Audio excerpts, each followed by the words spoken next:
แรงงานกระจายเสียงวิทยุแห่งประเทศไทยให้ความรู้คู่ความสุขสถานีวิทยุกระจายเสียงแห่งประเทศไทยจังหวัดเชียงใหม่ AM 1476 กิโลเฮิรตซ์สถานีวิทยุภาคภาษาชาติพันธุ์แห่งเดียวในประเทศไทยที่มีความทันสมัยเชื่อถือได้สร้างอัตลักษณ์กลุ่มชาติพันธุ์สู่สากล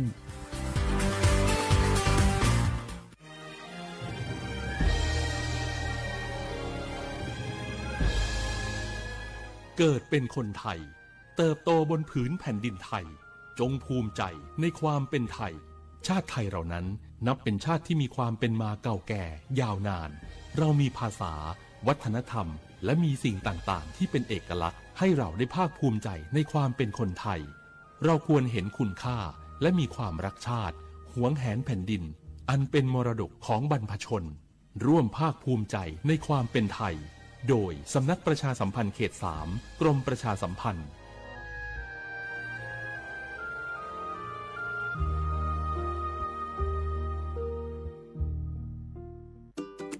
เนี่ยปี้ป้าจันข้างบ้านนะอยู่ดีๆเข้าห้องยาท้อง1669ไปปูนละโอ้เป็นไอ้อย่างนักก็เห็นหลานเปิ้นบอกว่าป้าแกเป็นความดันโลหิตน้ำตาลตกวันนั้นยังหันไปบกยาอยู่เลยก่อนนะว่าป้าจันเป็นไอ้อย่างบ่ทราบไปหาหมอนั้นนะปี้ยังน้องเนี่ยบ่เคยไปตรวจเช็คสุขภาพเลยเริ่มกลัวแล้วว่าจะเป็นโรคอะไรยังก็ใจเย็นๆปี้ว่าต่างที่ดีเฮาต้องไปตรวจสุขภาพเปิ้นมีโปรแกรมนัดตรวจกุปี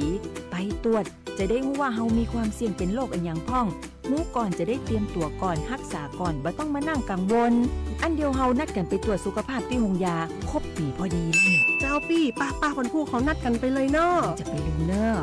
ตรวจสุขภาพประจำปีสิ่งดีที่ควรทำรู้ก่อนเตรียมตัวก่อนเพื่อเข้าสู่ช่วงสูงวัยอย่างมีคุณภาพด้วยความปรารถนาดีจากสำนักประชาสัมพันธ์เขต 3 กรมประชาสัมพันธ์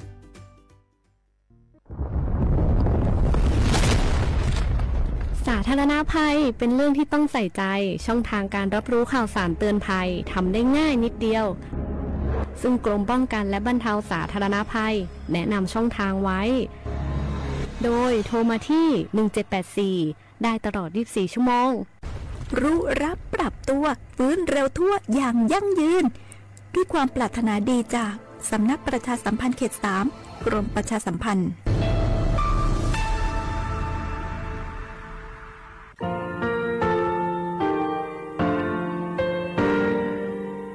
งาคือมีติปิเพกาวิชแลงาคือติกาติชูแลติเลเพกาวิมาเฮยาค่างาคือชอยาออตุโคโลกาติเชวิออโครคาติผาคาชูโยอาชูโยวิโยกาคาเดติเลอติแกกาพุติลาวิทปาตองาคือชอยาอาสติกาวิโยงาคือออตุโคโลออโครคากาติเชวิอือเวอีเวมาโกติยาลิเลทอกาอายีอือเวคาช่วยเพวิโยอลักวงงาคืออตุคอลูอคืออคากาติยายามาเตียลาบิโลโกงาคือชอยาทอกาอาสติมากาวิคาชูงาคือมีติปิเพกาวิเจเลงาคือติมูติสุติเพเลอติยาลิเลอาชูโยเวอวูปุตาเวกันติภาคาเซติเกคาเดกากาติเชวิทัปาตองาคือมีติปิจกิเพลากาวิโยเชลงาคือเทจมโครคางาคือมียาถาตอคปิลาตาเวปุระเวติจเสนีเสหปามัชหปานิงาติจออกขอบทาหมอวิทยาลัยวิชาการศึกษาประสามิตรโกเวออคโลจากเกรทาเทจมโครคางาคือมียาถาปิยาลาตาเวตอคติพายโย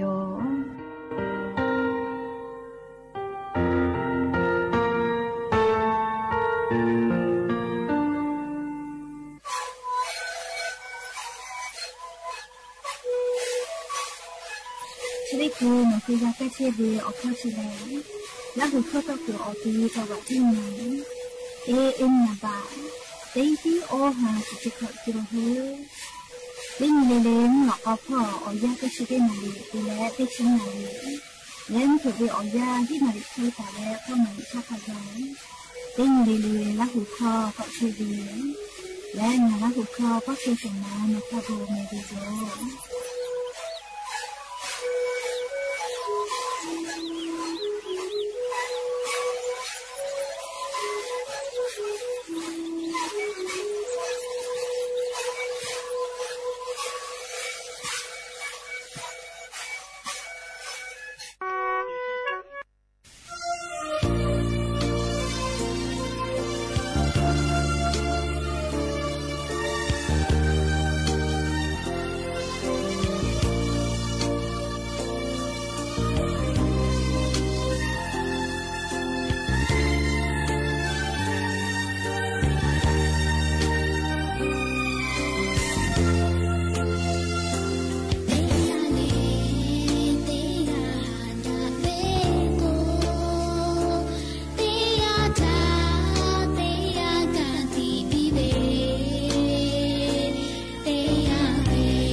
อโบดาจาวิโยอย่าปึกฮาเตปอทอกา ดัจจาวิอยาเชียวเขาเลยงาคือติปอกกะมีลาเลยชุป้าอุปาลุเชตาเวงาคือวิญญาณราหุยาติพัทธาติแกอคอกะกอกะดักดิเชวิทัปตออลาเปเลติกาเลเลทะตาอุยอยาวิอคอลละเซจาเลอตอยอลาวิโยแมหาวิญญาณราหุยาข้าพ่อชุป้าลุเชตาเวขาคิเพเชเลนาติกาเลเลทอกาจาเมดอเมซุเมกาเมฮาเลดอซาเทโอเลนาเชเดเจเวียคโดกางาคือไทมิงเกออคโลแลมุยิคืออยามาปุหิวิโยและเลียสาติโกซาไลกาไลตีพอกาติปอมุยิกาเทกอลาและอีกากาทูเปื้อกาติปอกอทูเวมีป้าเอากาติปอกอปะเวเลียจะขอเวียเลียลาจลาฮาแพตอลาเวียเจจะได้พาทับปาตอลูวิซิเวชอสุชนาเวติภากะกับผู้กับแพกมาเจ้าแม่จะรับปาตองคือติกาเลกะมีพ่อเวซาตาติภาคาแดพอหาอยู่แม่อเจ้ายาคาสแพตอลาเชเวอเจติภานี่คือรากาเวทยาธากูเฮกูฟากาและลูวิซิเวชมากับผู้ไกตัวอโปติกาเลกะซาตาติภาคาแดพอหาอยู่แม่และอย่างนี้เวียยาวคลุทอกาจะได้สาวคลุแลสเปเสนี้กับเวียอย่างนี้แหละติชฮาปาออโตบาฮาปาคลุอย่างนี้ฮาปาซึนี้วันเพวิโยและจะขอโทษกันนี้หินชอขอลอกขอหาวิอวิอเนี่ยราหุยาติเผาติฮาเลเลวิอยาหินาริควายตาและก็นาริทักไกติฮาเลเลงะคือราหุคอต่อไกเชวิโยแม่วิทยุเรดิโอพอAM ติฮิโอฮาสติกอกิโลเฮิร์ตซ์เตไลพอกะงะคือราหุคอต่อไกเชลแม่เปิดตาเลกันนี่พอติพอFacebook Fanpage สวทเชียงใหม่ AM 1476พอกะไลฟ์สดติดต่อไกเชวิโยอวิอเนี่ยละหุยาติภาติแกละหุคอพอนาเลอนี่คือละหุชอจิตาโอกาปิดาไกแพวิโยและอย่าเพิ่งหาวิอยาวคลุทอกะยูเวลาตาเวมีพ่อเวซาตาติภาทอกะไลรอยูเวลาตาวิโยจะได้คือกะคืออลอเปติลอติแกยูเวลาและกาดะเจดะไกตุเวแลอย่ายิงกะคือมีอคลุแพเชเวอเจ้ายามุชามุยีมุกะมุหอพ่อจ้าดะเวซาตาอรติภาติแกนาสิแม่จุยเจ้าปากรมตุนิยมวิทยาพ่อยคือซาตาปิลาตาเวแลยานี้ฮาปาซึนีตาแลเสนีติเชฮาปาเวอยาเชอคโลแลให้ปามิงคือพ่อเวมฮอกอมาติดีมือเวลาและงาคือไทมมีอนาติต่อพ่อติและไทมมีภาคอีสานพ่อลุลาตุโยเจและลิงาคือไทมีเกอคโลกะฮาปาซึติงตาและเลียเสนีทักไกมุยีจงมาเฮลอแม่ติกาติติมุยีกันลามาจากตุโยเจก็เปื่อแลฮับปัสออนตาเลหินิเวอยาแลมุยีติผาอาจจะก็ยอกตุโยเจอยากเข้าก็ลุลาเวแลมุกะวิมุฮอกอมาเลียกอเวอซาเตตาเลเสองศาเขก็ยอยากตุโยเจแม่จะได้คือเวอยาติยาแลมุฮามุยีลูพายุไต้ฝุ่นกระท้อนโควิดดีกะจะได้คือแลให้ปั๊มมีลาชื่ออนาติต่อพ่อมือลุยเชลจิแม่และเลียไต้หวันพ่อเตียเลยให้ปั๊มมีอคโลฮับปัสนีตาเลออนีติชฮับปาวิอยาคโลให้ปั๊มมีพ่อก็ลุยตุโยจิแม่จาเวมุฮามุยีติดีแม่เลพายุใต้ฝุ่นกระท้อนจิแม่ชะกาเลีอาจีเจ้าปากกรมตุนิยมวิทยาพ่อยกคือชานีแต่นี่แหละปิลาวิสาตายอมและลิงาคือไทมมีอนาติต่อพ่อโลลโกแลยานิกามุยีติฮาเวียฮิชเปเซเบหัวลอแม่ติกาติติมุยีกาลามาจากตุโยเจขอชเปเซตาเลสชเปเซจิแม่ซอปอกขะไกมุยีจอมาลอแม่ไทมีกือภาคอีสานพ่อมาโกเลไทมีกืออก็จะติต่อพ่อมุนีต่อพ่อมุนีไก่พ่อเลไทมีกืออฮอติต่อพ่อกะขอชเปเซเตเลฮิชเปเซขะไกเจและเลงาคือไทมีกุฏิติต่อพ่อลอกุกะมุยีจอมาฮิโลแม่เลขอชเปเซตาเลสชเปเซขะไกเจชเวกะเลยานิงะคือมีอคโลเพเชเวเลอจอยาคาสเวมุชามุยีพ่อจาดะวิสาตาลอติพายอไคเตและเลจะได้คือเวอยางะคือจิให้พ่อเทียวิชอติพา มาโกเล่จีไม่พ่อเชียเวเล่ไทมุญยอนาติตอพ่อรู้เชตาวิชอติพาติปอเล่มุยกอลามาจาวิชติญญอคโลเฮปุขอวิกะกอลุยะลาเลอีกะทูเวติพาเล่กอเพลาวิโยจิเมเล่ไลกะลอกุกะอีกะกะกอทูเชวิโยใครเตแลเล่อันนี้กะนัวเมไอพ่อเมไอจอกะอีกะกอทัวเราจิเมเล่ใครเตแลเมฮากะมุยกอลาจาวิทัปตอเล่ยะนี่กะกอลาจาหิเจนัวจีดาวพ่อเวอปตกะติปาติพาทกะนาปีกือปูป้าโลเชตาวิมมียาติพาลีจิไม่วิอคโลกาอกูเฮเลฟ้าจิแม่อีกานาปีกือกะติปกตะลาเชวิโยเรียกกว่านิเวตยาธาขอคุลอคุพอเชติคือเวอยาแลมุยลาจาลาโกอีกะลูยาลาวิโยเรียกกว่าจีดาวพอมาโกมือฟ้าพอเล่มือเป่าพ่อมือยีลาเลกะลูยะลาตาวิชอนาปีกืออคโลตีลูยะลาวิโยเรียกกอนาปีกืออีกะกอตะลาเชลจิแม่เรียกกอวิญญาณหุยาติภากะสาตาติภา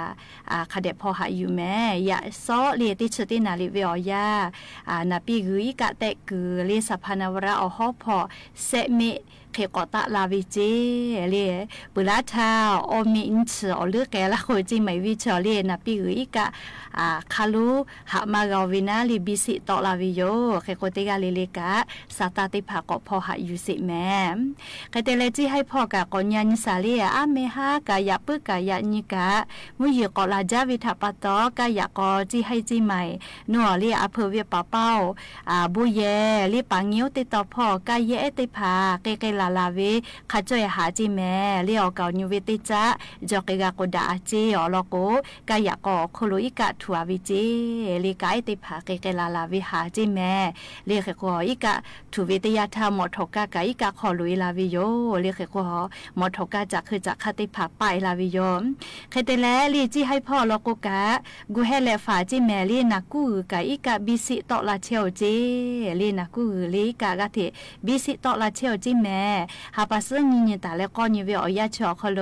อำเภอเมืองจี้ให้อำเภอเวียงชัยอำเภอเวียงเชียงรุ้งอำเภอแม่จันอำเภอดอยหลวงและอำเภอเชียงแสงจะได้ต่อพ่อกูให้และฝาเจ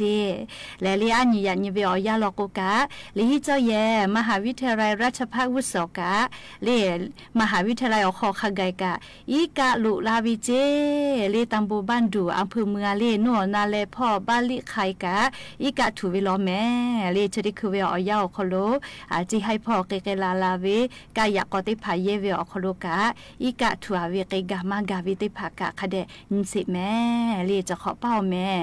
จีให้พ่ออีกะไล่ปอทัวเรียกกะติปอกะกอทัวหากุเวทัปตอเลียงคือติกาเลเลียมีพ่อวิสาตาติภาคเดพ่อหาอยู่แม่แต่กุแลอวิญญาละหุยาติภาถามเพเชเวอลอสาตาติภาอลอปติตอคโลอยู่เวลาแลเลียจะเขชลากาลาวิโยแม่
เรารู้ละตาเวข้าซื้อจะสอจาเวทะจันดาเว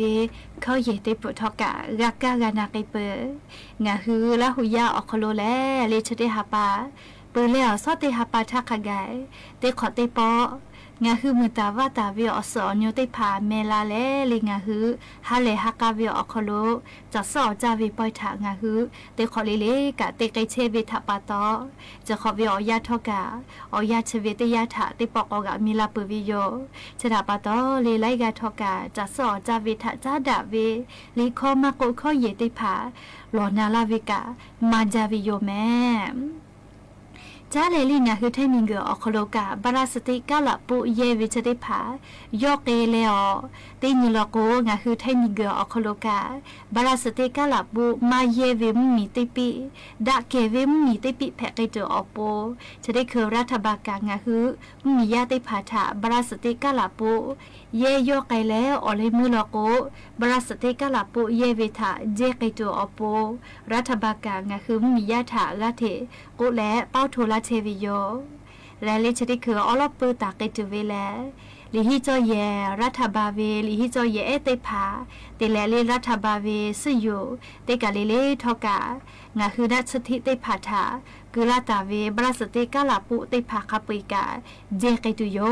เจแมและเลยยาเอเตพาจูกาโดเทเวปุลาทา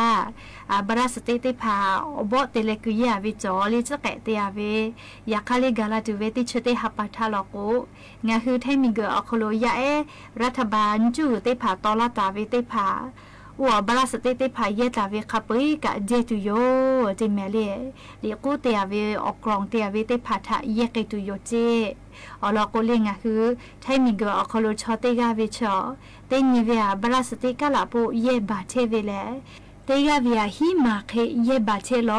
จิแมดอนิเลชอ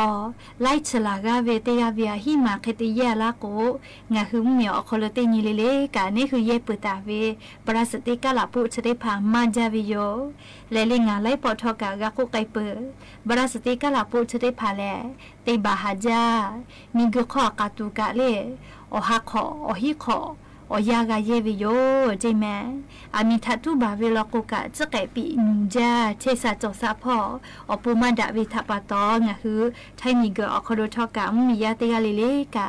นิมาคโลดสกาสปุเวจอและปราสเตกาลาปุเตพาเยเวอคโลเยยอกไกและเจโลแต่ก็แลจะได้คือรัฐบาลงะคือมียาถาอรอจะได้พากะเทกุและเป้าโทลาเทวิโยและเล่ปุลาตาเวอันทาเวอยาซากุขโนอาลาเคตินาลิเวอยาอคโลเลงะคือไทมิเกออคโลกามีมาลูลอลอเวยาเอลิฮิยาเลอสละคุติภาเกอเพเวมัวเลกุติพอยาเอติภาเลอสละคุติภากาจันฮิโตเวอคโลเลลุเมเซเคเมาเลกยาวิเจและเลเกเลเกเทเวอยาอคโลมัวกายากอถนนรันสิติตอพอกาเลอลุเมชออามีปุตุอาลาวิเจกุมาเคติเลลูเมคโลนี่เคติเคอคโลลิจาวิชออชอกาวิโลลิติชกาพัชอพอตอลากาวิโยลิเคติเลพอตอลามากาวิโอเคติเลอาสากาสุเกวิโอคาเปนชเซกาจิเมยาเอลิฮิยานิชกาเลอสละคุมากาลิเซกาโลญาณิวิชอสละคุมากายาเนดิดิโลเมเลเกกัวงาคุมเมียคโลนายรัฐมนตรีและเลรองนายรัฐมนตรีการทักกาอติขอติปติไกและจันยิเวโยเลเกกัวจะได้คือเวียอคโลเลลูเมกาปาลกัวก็พอตอลากาเวลกุมาเลเกเตเลอตอลามากาเวกาวิชอติภายอมากาตอปิโลลิยอมีตัวเลยยกะก็พอยเวลเลเกก็ยกะคอพิจวินะเลตาอยู่ติภายอรอกะนาเชวิโยเฮกัวยาไอเซกาลกนาจาเลลีนาเชยอคโลซาวิโยนาชิพุคาปุยกาลิงาหุมีจอมคัวคายอตอปิตุโย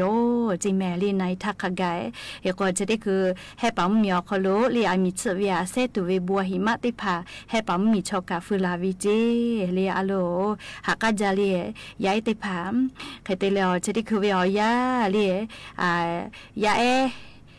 วิเยกาคอวิมาโกสละคุมาเยกาคอวิเลกาลุเมชอคลุจเลสาวิเยกาติภาถากาดะกิจุวิ เล่ก่อนทุงช่วยเหลือผู้ประสบภัยสาธารณภัยก็เวนะเล่ชเวอคโลติกาวิติลาบะเจใครแต่แล้วเล่บริษัทประกันภัยนะเล่บริษัทประกันภัยรถบัสอคโลกาตีลาเจใครแต่แล้วเลกอนทุงกระทรวงยุติธรรมอคโลนิเซบะเจใครแต่แล้วกอนทุกระทรวงศึกษาธิการพอตีเซฮีมือบะและเลกอนทุงกระทรวงการพัฒนาสังคมและความมั่นคงของมนุษย์พอตีมือเรียกว่าลูเมชอคโลมีสเปเลสาเวคับเวเวนะเลติกาเวียติกาสาเวียลินีลาเซกอมือบะเคเลียวขอนอลูเชตาวิยกาติพัทะกับปีไกตุโยจิแม่ผู้ขันชลากูกาลีนี่คือวิยาอาสาวุขมากาแม่เรียกว่าวุสพอลโกยาติพัทะสเลกาจานินจาฮิวิชริภากาเลไลหมูกูเวียวมาติจอกูน่าเลยาคติภากูเวียยาเลกานิกาฮิวิชยูฮืเมสพอเลอแต่นาเวียกาโมกาฮิเวก็วินาเรียกว่าอายุอุจาเวียยาติภาทาวตุวิกาติภาเลคาเดกาเชนิวิโยเลบริษัทติภาเลกาติภาคาเดกาเชนิวิโยเยเพมาเยเพจะคือดามันดาเวเลชริภาเจอายุอุจาเวเลกว่างาคือเยเชเวเลหมอทอกาจะคือจะคาติภากาคาเดเชนิแมหรือเลกาเชบุญฮาเวียยาแหลมกามากุหมอทอติภากาเลงาคือไฟฟ้าติภาเยวิโยเรียกว่าคาเดกาเชวิโยอลโกจะคือจะคามาดาทานี่คือเยกเวลโก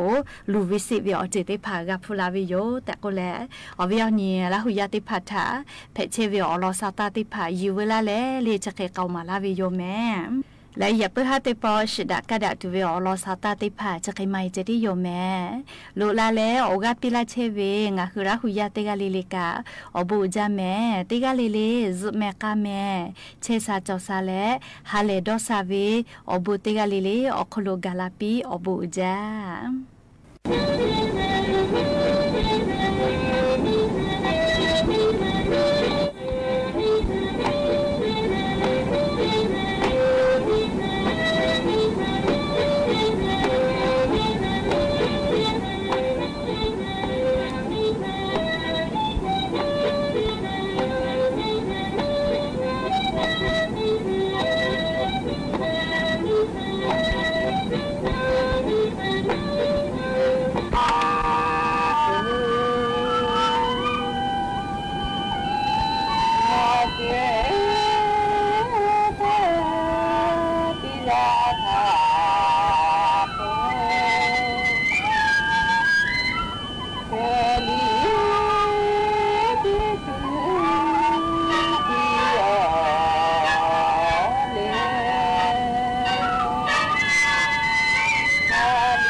สถานีวิทยุกระจายเสียงแห่งประเทศไทยและเครือข่ายทั่วประเทศเสนอข่าวต้นชั่วโมง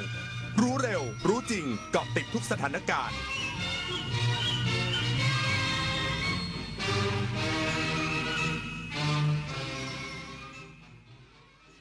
รับฟังข่าวต้นชั่วโมง 21 นาฬิกากับผมบุญมาศรีหมาดครับพระบาทสมเด็จพระเจ้าอยู่หัวและสมเด็จพระนางเจ้าพระบรมราชินีทรงห่วงใยเหตุการณ์รถบัสทัศนศึกษาเกิดเพลิงไหม้พระราชทานดอกไม้ตะกร้าสิ่งของแก่นักเรียนที่ได้รับบาดเจ็บอีกสักครู่กลับมาติดตามรายละเอียดครับหาถุงผ้าอยู่หรอใช่พกถุงผ้าสะดวกใช้ซ้ำเลอะก็ซักไม่ขาดง่ายแหมเข้ากับกระแสร่วมสมัยรักสิ่งแวดล้อมเลยนะตอนนี้ใครๆก็ลดการใช้ถุงพลาสติกยิ่งถ้ายึดหลัก reduce reuse recycle ใช้น้อยใช้ซ้ำนำกลับมาใช้ใหม่นับว่าเราก็มีส่วนร่วมรักษาสิ่งแวดล้อมแล้วลดพลาสติกลดขยะลดโลกร้อนเพื่อคุณภาพชีวิตอย่างยั่งยืน การใช้ทรัพยากรอย่างคุ้มค่าคืออีกแนวทางที่จะช่วยรักษาสิ่งแวดล้อมได้ไม่ว่าจะเป็นการใช้อย่างประหยัดคือใช้เท่าที่จำเป็นการนำกลับมาใช้ซ้ำเช่นกระดาษถุงพลาสติกการใช้สิ่งอื่นๆทดแทนเช่นใช้ถุงผ้าแทนถุงพลาสติกใช้ปุ๋ยชีวภาพแทนปุ๋ยเคมีและการดูแลซ่อมแซมที่ช่วยยืดอายุการใช้งานสิ่งต่างๆเพื่อให้มีทรัพยากรไว้ใช้ได้นานๆและคุ้มค่ามากที่สุดรักโลกร่วมพิทักษ์รักสิ่งแวดล้อมวันเกิดปีนี้คุณยายอายุเท่าไหร่ดีคะ35ดีไหม30ก็พอมั้งอายุจริงเท่าไหร่ไม่สำคัญจ้าเพราะอายุใจยังวัยรุ่นอยู่สุขใจวัยเกษียณเมื่อชีวิตยังมีแรงทำไมต้องปล่อยให้เหี่ยวเฉาวัยชราไม่ใช่เรื่องน่ากลัวนะจ๊ะอย่าหาว่ายายสอนเลยถ้าเตรียมตัวให้พร้อมทั้ง5ด้านคือเรื่องสุขภาพสังคมเศรษฐกิจที่อยู่อาศัยสภาพแวดล้อมและเทคโนโลยีเริ่มต้นเตรียมตัวเองตั้งแต่วันนี้เพื่อเข้าสู่วัยสูงอายุในอนาคตเต็มเปี่ยมทั้งคุณค่าศักดิ์ศรีและความสุขนะจ๊ะกรมประชาสัมพันธ์ร่วมกับสภากาชาดไทยเชิญชวนบริจาคสิ่งของช่วยเหลือผู้ประสบภัยน้ำท่วมบริจาคได้ที่อาคารปฏิบัติการหลังใหม่ถนนวิภาวดีรังสิตสภากาชาดไทยและสำนักงานเหล่ากาชาดทุกจังหวัดหรือโอนเข้าบัญชีสภากาชาดไทยเพื่อภัยพิบัติธนาคารไทยพาณิชย์เลขที่045-3-04637-0โทร092-246-9633พระบาทสมเด็จพระเจ้าอยู่หัวและสมเด็จพระนางเจ้าพระบรมราชินีทรงห่วงใยเหตุการณ์รถบัสทัศนศึกษาเกิดเพลิงไหม้พระราชทานดอกไม้ตะกร้าสิ่งของแก่นักเรียนที่ได้รับบาดเจ็บ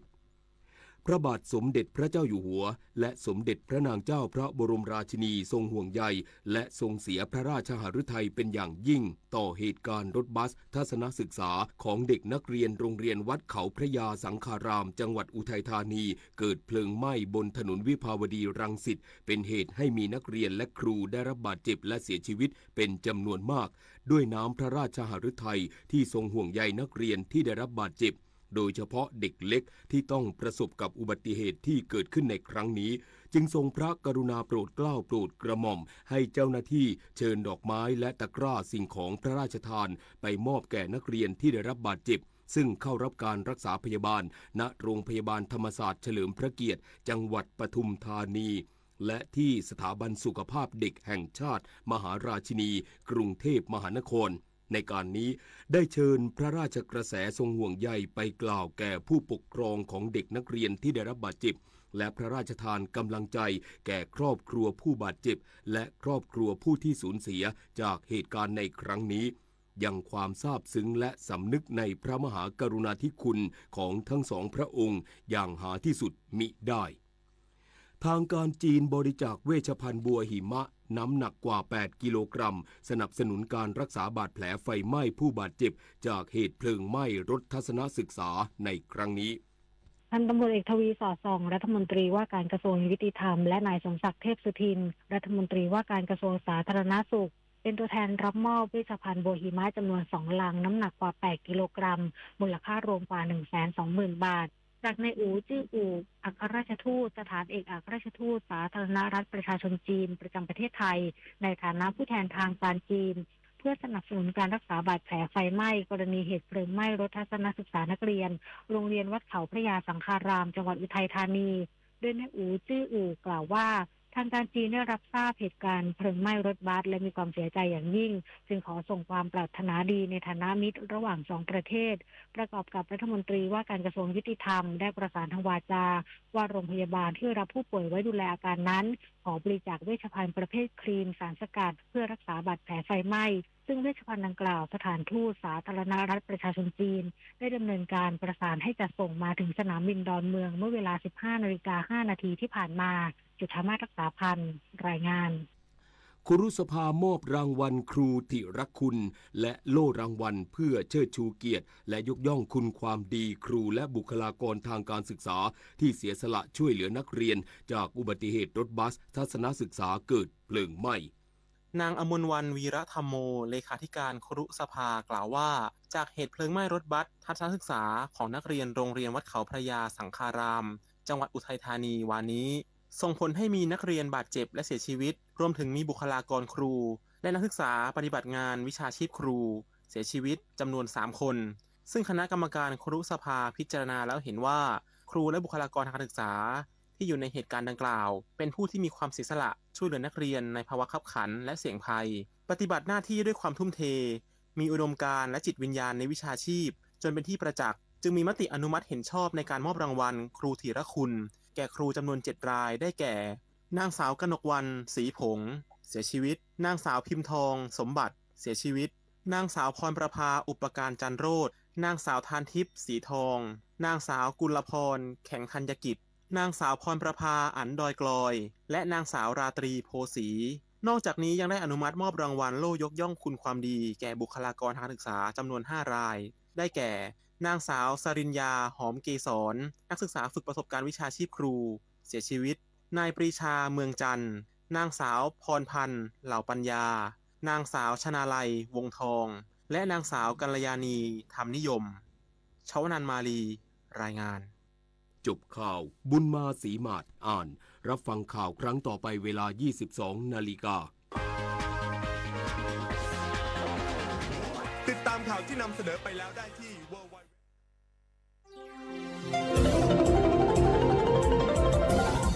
วิทยุแห่งประเทศไทยให้ความรู้กู้ความสุข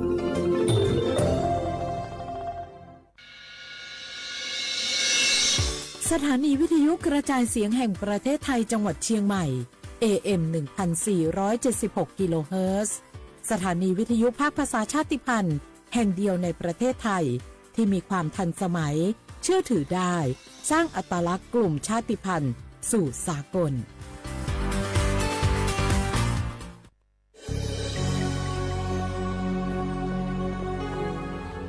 เกิดเป็นคนไทยเติบโตบนผืนแผ่นดินไทยจงภูมิใจในความเป็นไทยชาติไทยเรานั้นนับเป็นชาติที่มีความเป็นมาเก่าแก่ยาวนานเรามีภาษาวัฒนธรรมและมีสิ่งต่างๆที่เป็นเอกลักษณ์ให้เราได้ภาคภูมิใจในความเป็นคนไทยเราควรเห็นคุณค่าและมีความรักชาติหวงแหนแผ่นดินอันเป็นมรดกของบรรพชนร่วมภาคภูมิใจในความเป็นไทยโดยสำนักประชาสัมพันธ์เขต 3 กรมประชาสัมพันธ์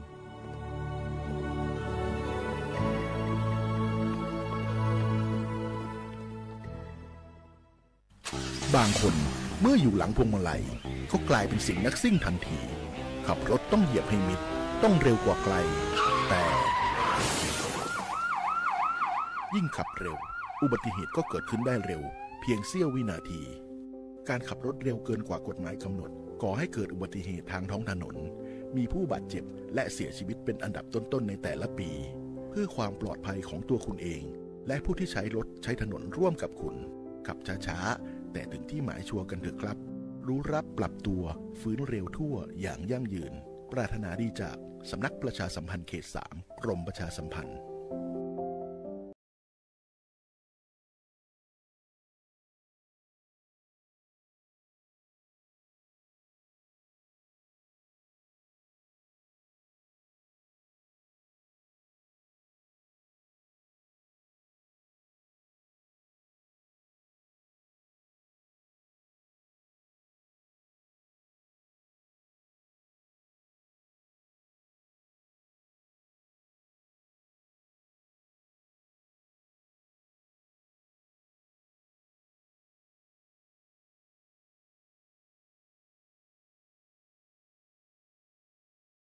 ม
ดูทอมายืนเนียวนิมจีกยืนนี่ในพยาทอนจุลาแม่ยืนยายอมินารุทอนจุลาหลวย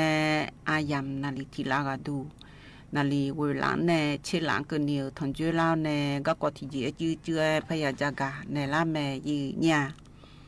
นิมจียืนนี่ในทอนจุลาอเดือเขาอันนองหน้าอยากที่นองเกล่างาอินาบาลาสีนาขอนี้สีแย่และคู่สีอาโขนาขอนี้ลองที่โคมีชมอันนอนนาขอในวันพุกกันนักละงายืญาวัติญิงนังปลาสีเชเสียงสิเลกากุญิพังายาตากุเชสีโคอายามที่นองสาที่น้อยเบลาจีอีเรดูมาควายืญายืนี่เดือขยะเดือยมขานาขอนี่ยีกองยามรอยืเนียวอุเยเลยนาขอนี่อยู่ให้ก็ดอมบองเลยก็ดอมบองเลยแล้วยากาเธอดอมที่ปูพัดดองเลยหอกาพัดดองปูเลยแม่ซาปปาจีหาปปาก็ดูมายามอลอยยืเนียวอากาศจอเนี่ยอยู่ในฮอลดันญาแล้วอยู่ข้างฮอลลือในมาเดล่าเดเล่เดอยู่ในชบานญาแล้วอยู่ข้างชบาลอเดขยะยืเนียวอันน่าถึงก็ชบาปปาพิองเอเลน่าชลาทบาชหาขอชบาดาลุลอยยืเนียวเอกชพอขอชบาดาลุลอน่าเธอดีมาสองพาปปาในขอชบาลุแม่เดยืเนียวเดจะโดมาจุเพดุมาอีกคำพูดหลังฮอลือดาวขอมือลอยยืเนียวพระฮอลือแท้ๆนะขอนี่อุเย่ขอเย่เลยแท้ๆยืเนียวที่เหไม่มีจ่าอยู่ก็ดงอาเจแล้วที่ไม่อยู่ก็ดงอาเจแล้วที่ไม่รู้อยู่ก็ลันเลยละเช้าในช่วยยังดูเล่งอาเจแล้วยาการอที่น้องสาธิน้องก็ยากาเหืออยู่หาหมดดวงว่าใช่เวลาก็ยมีอาจียามองอาเดียเนียวเดถึงมิเน่มายากาแล้วที่จีมาบอมายามอแล้วที่จีมาบอมิเน่ว่าใช่เลยจีน่าสอนดูสาชอนะคนนี้เธออยู่หันดูลาพาเลยนะคนนี้มาหอมยันนี่กันนะก่อนนี่รอมือถือผู้ละหอเธอยืนเนียวมินองเธอก็อย่าบอกมาทัศนศึกษาและโลกบ้านลมเมเธอก็ช่วยอย่าจีอ๋อในบ้านอุทัยธานีปปาในคุเตมือพอลากาโลลำบุชปาลาในรอยืนเนียวโลแต่จอลำบุชปาลาในโลมีจ่าโดลาในช่วยยันเดเลเธอคนนี้อย่าสมบูรณ์อย่าเดือดยมอย่าเดเลรอยืนเนียวให้ทุกทีก็ดูให้ช่วยยังว่าสักดื้อมาเลยงานเดียเนียวเดียอามาดายาอามาดามังเงอคนนี้รอยืนเนียวก็ดูเพจเนี่ยมายาหอมอคนนี้อาบ้าเธอก็ชอบเพียมมก็หอเธอแต่คนนี้ว่าสักเลยไม่เบี้ยมาโดนเลยช่วยนี่สาเลยสายน่าสังอายืนเนี่ยอยู่กันน่ารู้เธอหนึ่งมาว่าสักเลยบัดบ้านเนี่ยชอบหมอนึกมาว่าซาเลยพิองฮอลือดาเดือยกขาฮอลือดามาเจยีเนี่ยจีกอดูลาคนนี้รอยีเนียวที่เจสาที่เจยามโมยากาดูลายีเนียวอยู่หันมาอยู่ก็กงเลยจงไงรอยีเนี่ยอยู่นั่นลูเธอยกขามันอยู่สันนี่จ่อรอยีเนียวอยู่หาอยู่เด็ดยีข้าสักข้าพอป่าโยเจ้าโยอยู่หาอยู่หายุ่มลือดาวแหละชอยด้วยมาจ้อยด้วยจ้อเนี่ยชอยมาบีสาวแล้วเสียคุณรู้ไว้ก็กอยข้าหนึ่งจ่ออยู่เนี่ยอยู่ก็กอหัวก็หนึ่งสาวอีสันนี่หนึ่งสาวน้าคนนี้อยู่หันตื่นละไงหรอยุ่งจีก็ดูน้าคนนี้เลี้ยโยเนี่ยอย่าทางจุฬาอายามไอ้คนนี้เลี้ยโยน้าคนนี้จะสามารถดูเมียรออยู่เนี่ยงานไหนพยาทอนจุแม่หรอที่มีในที่เจี๊ยจากกันเนี่ยขนมเลี้ยโยเนี่ย ก็ก็จะกันในทิติบินหาดามาลอยยืเนียวเลียอยู่แต่สายกาพายลอยยืเนียวกันในน่านอย่าเดินในชักทิติตะกลุนหาเปียดามายืเนีย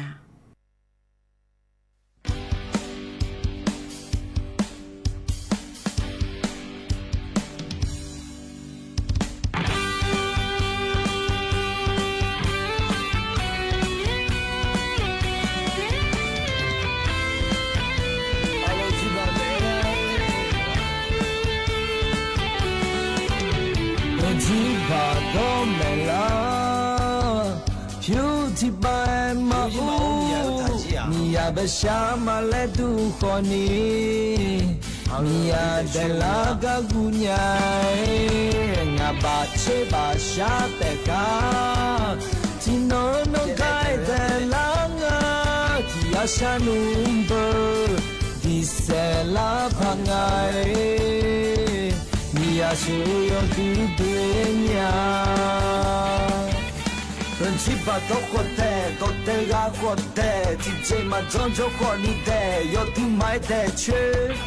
Uchi de ubya de Wit po ma pa de Nga be chi na kha chi ni ma na ha che la tha Mi ya su ma ngonya Tano da su tha ga dunya Sumindo nella nyai, acciappa nella nyai, Tove uga dunya, Lia sole insho, Yo ace ace puma paya moa, Shanu tade, Nuejo tade, Lia sona, Ngalue ya shame.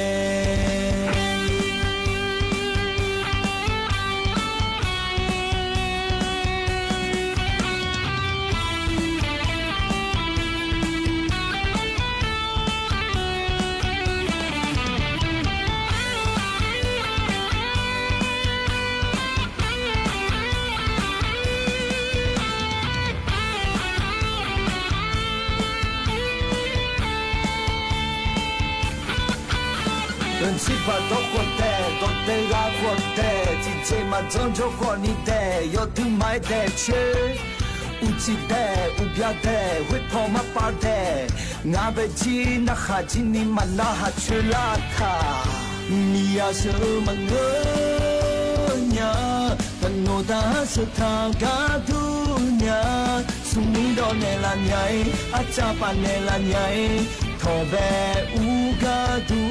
ญามีอาเสือเลอินโชโยอาเชอาเจเบมาพายโมหัวชานุทาเดเนโจทาเดมีอาเสือนามีอาเสือมันเงยตันโนดาสุทากาดุญาสุมิโดเนลันใหญ่อาจาปานเนลันใหญ่ทอเบอูกาดุญามีอาเสือเลอินโชโยอาเชอาเจเบมาพายโมหัวชานุทาเดเนโจทาเดมีอาเสือนา ngã lối xa mê alo này sao lên nhai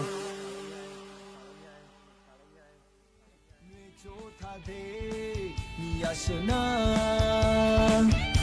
Nia sơ man ngơ nya Tan nô da sơ tha ga tu nya Sung do ne la nhai Acha pa ne la nhai Thọ bè u ga tu nya Nia sơ le in sho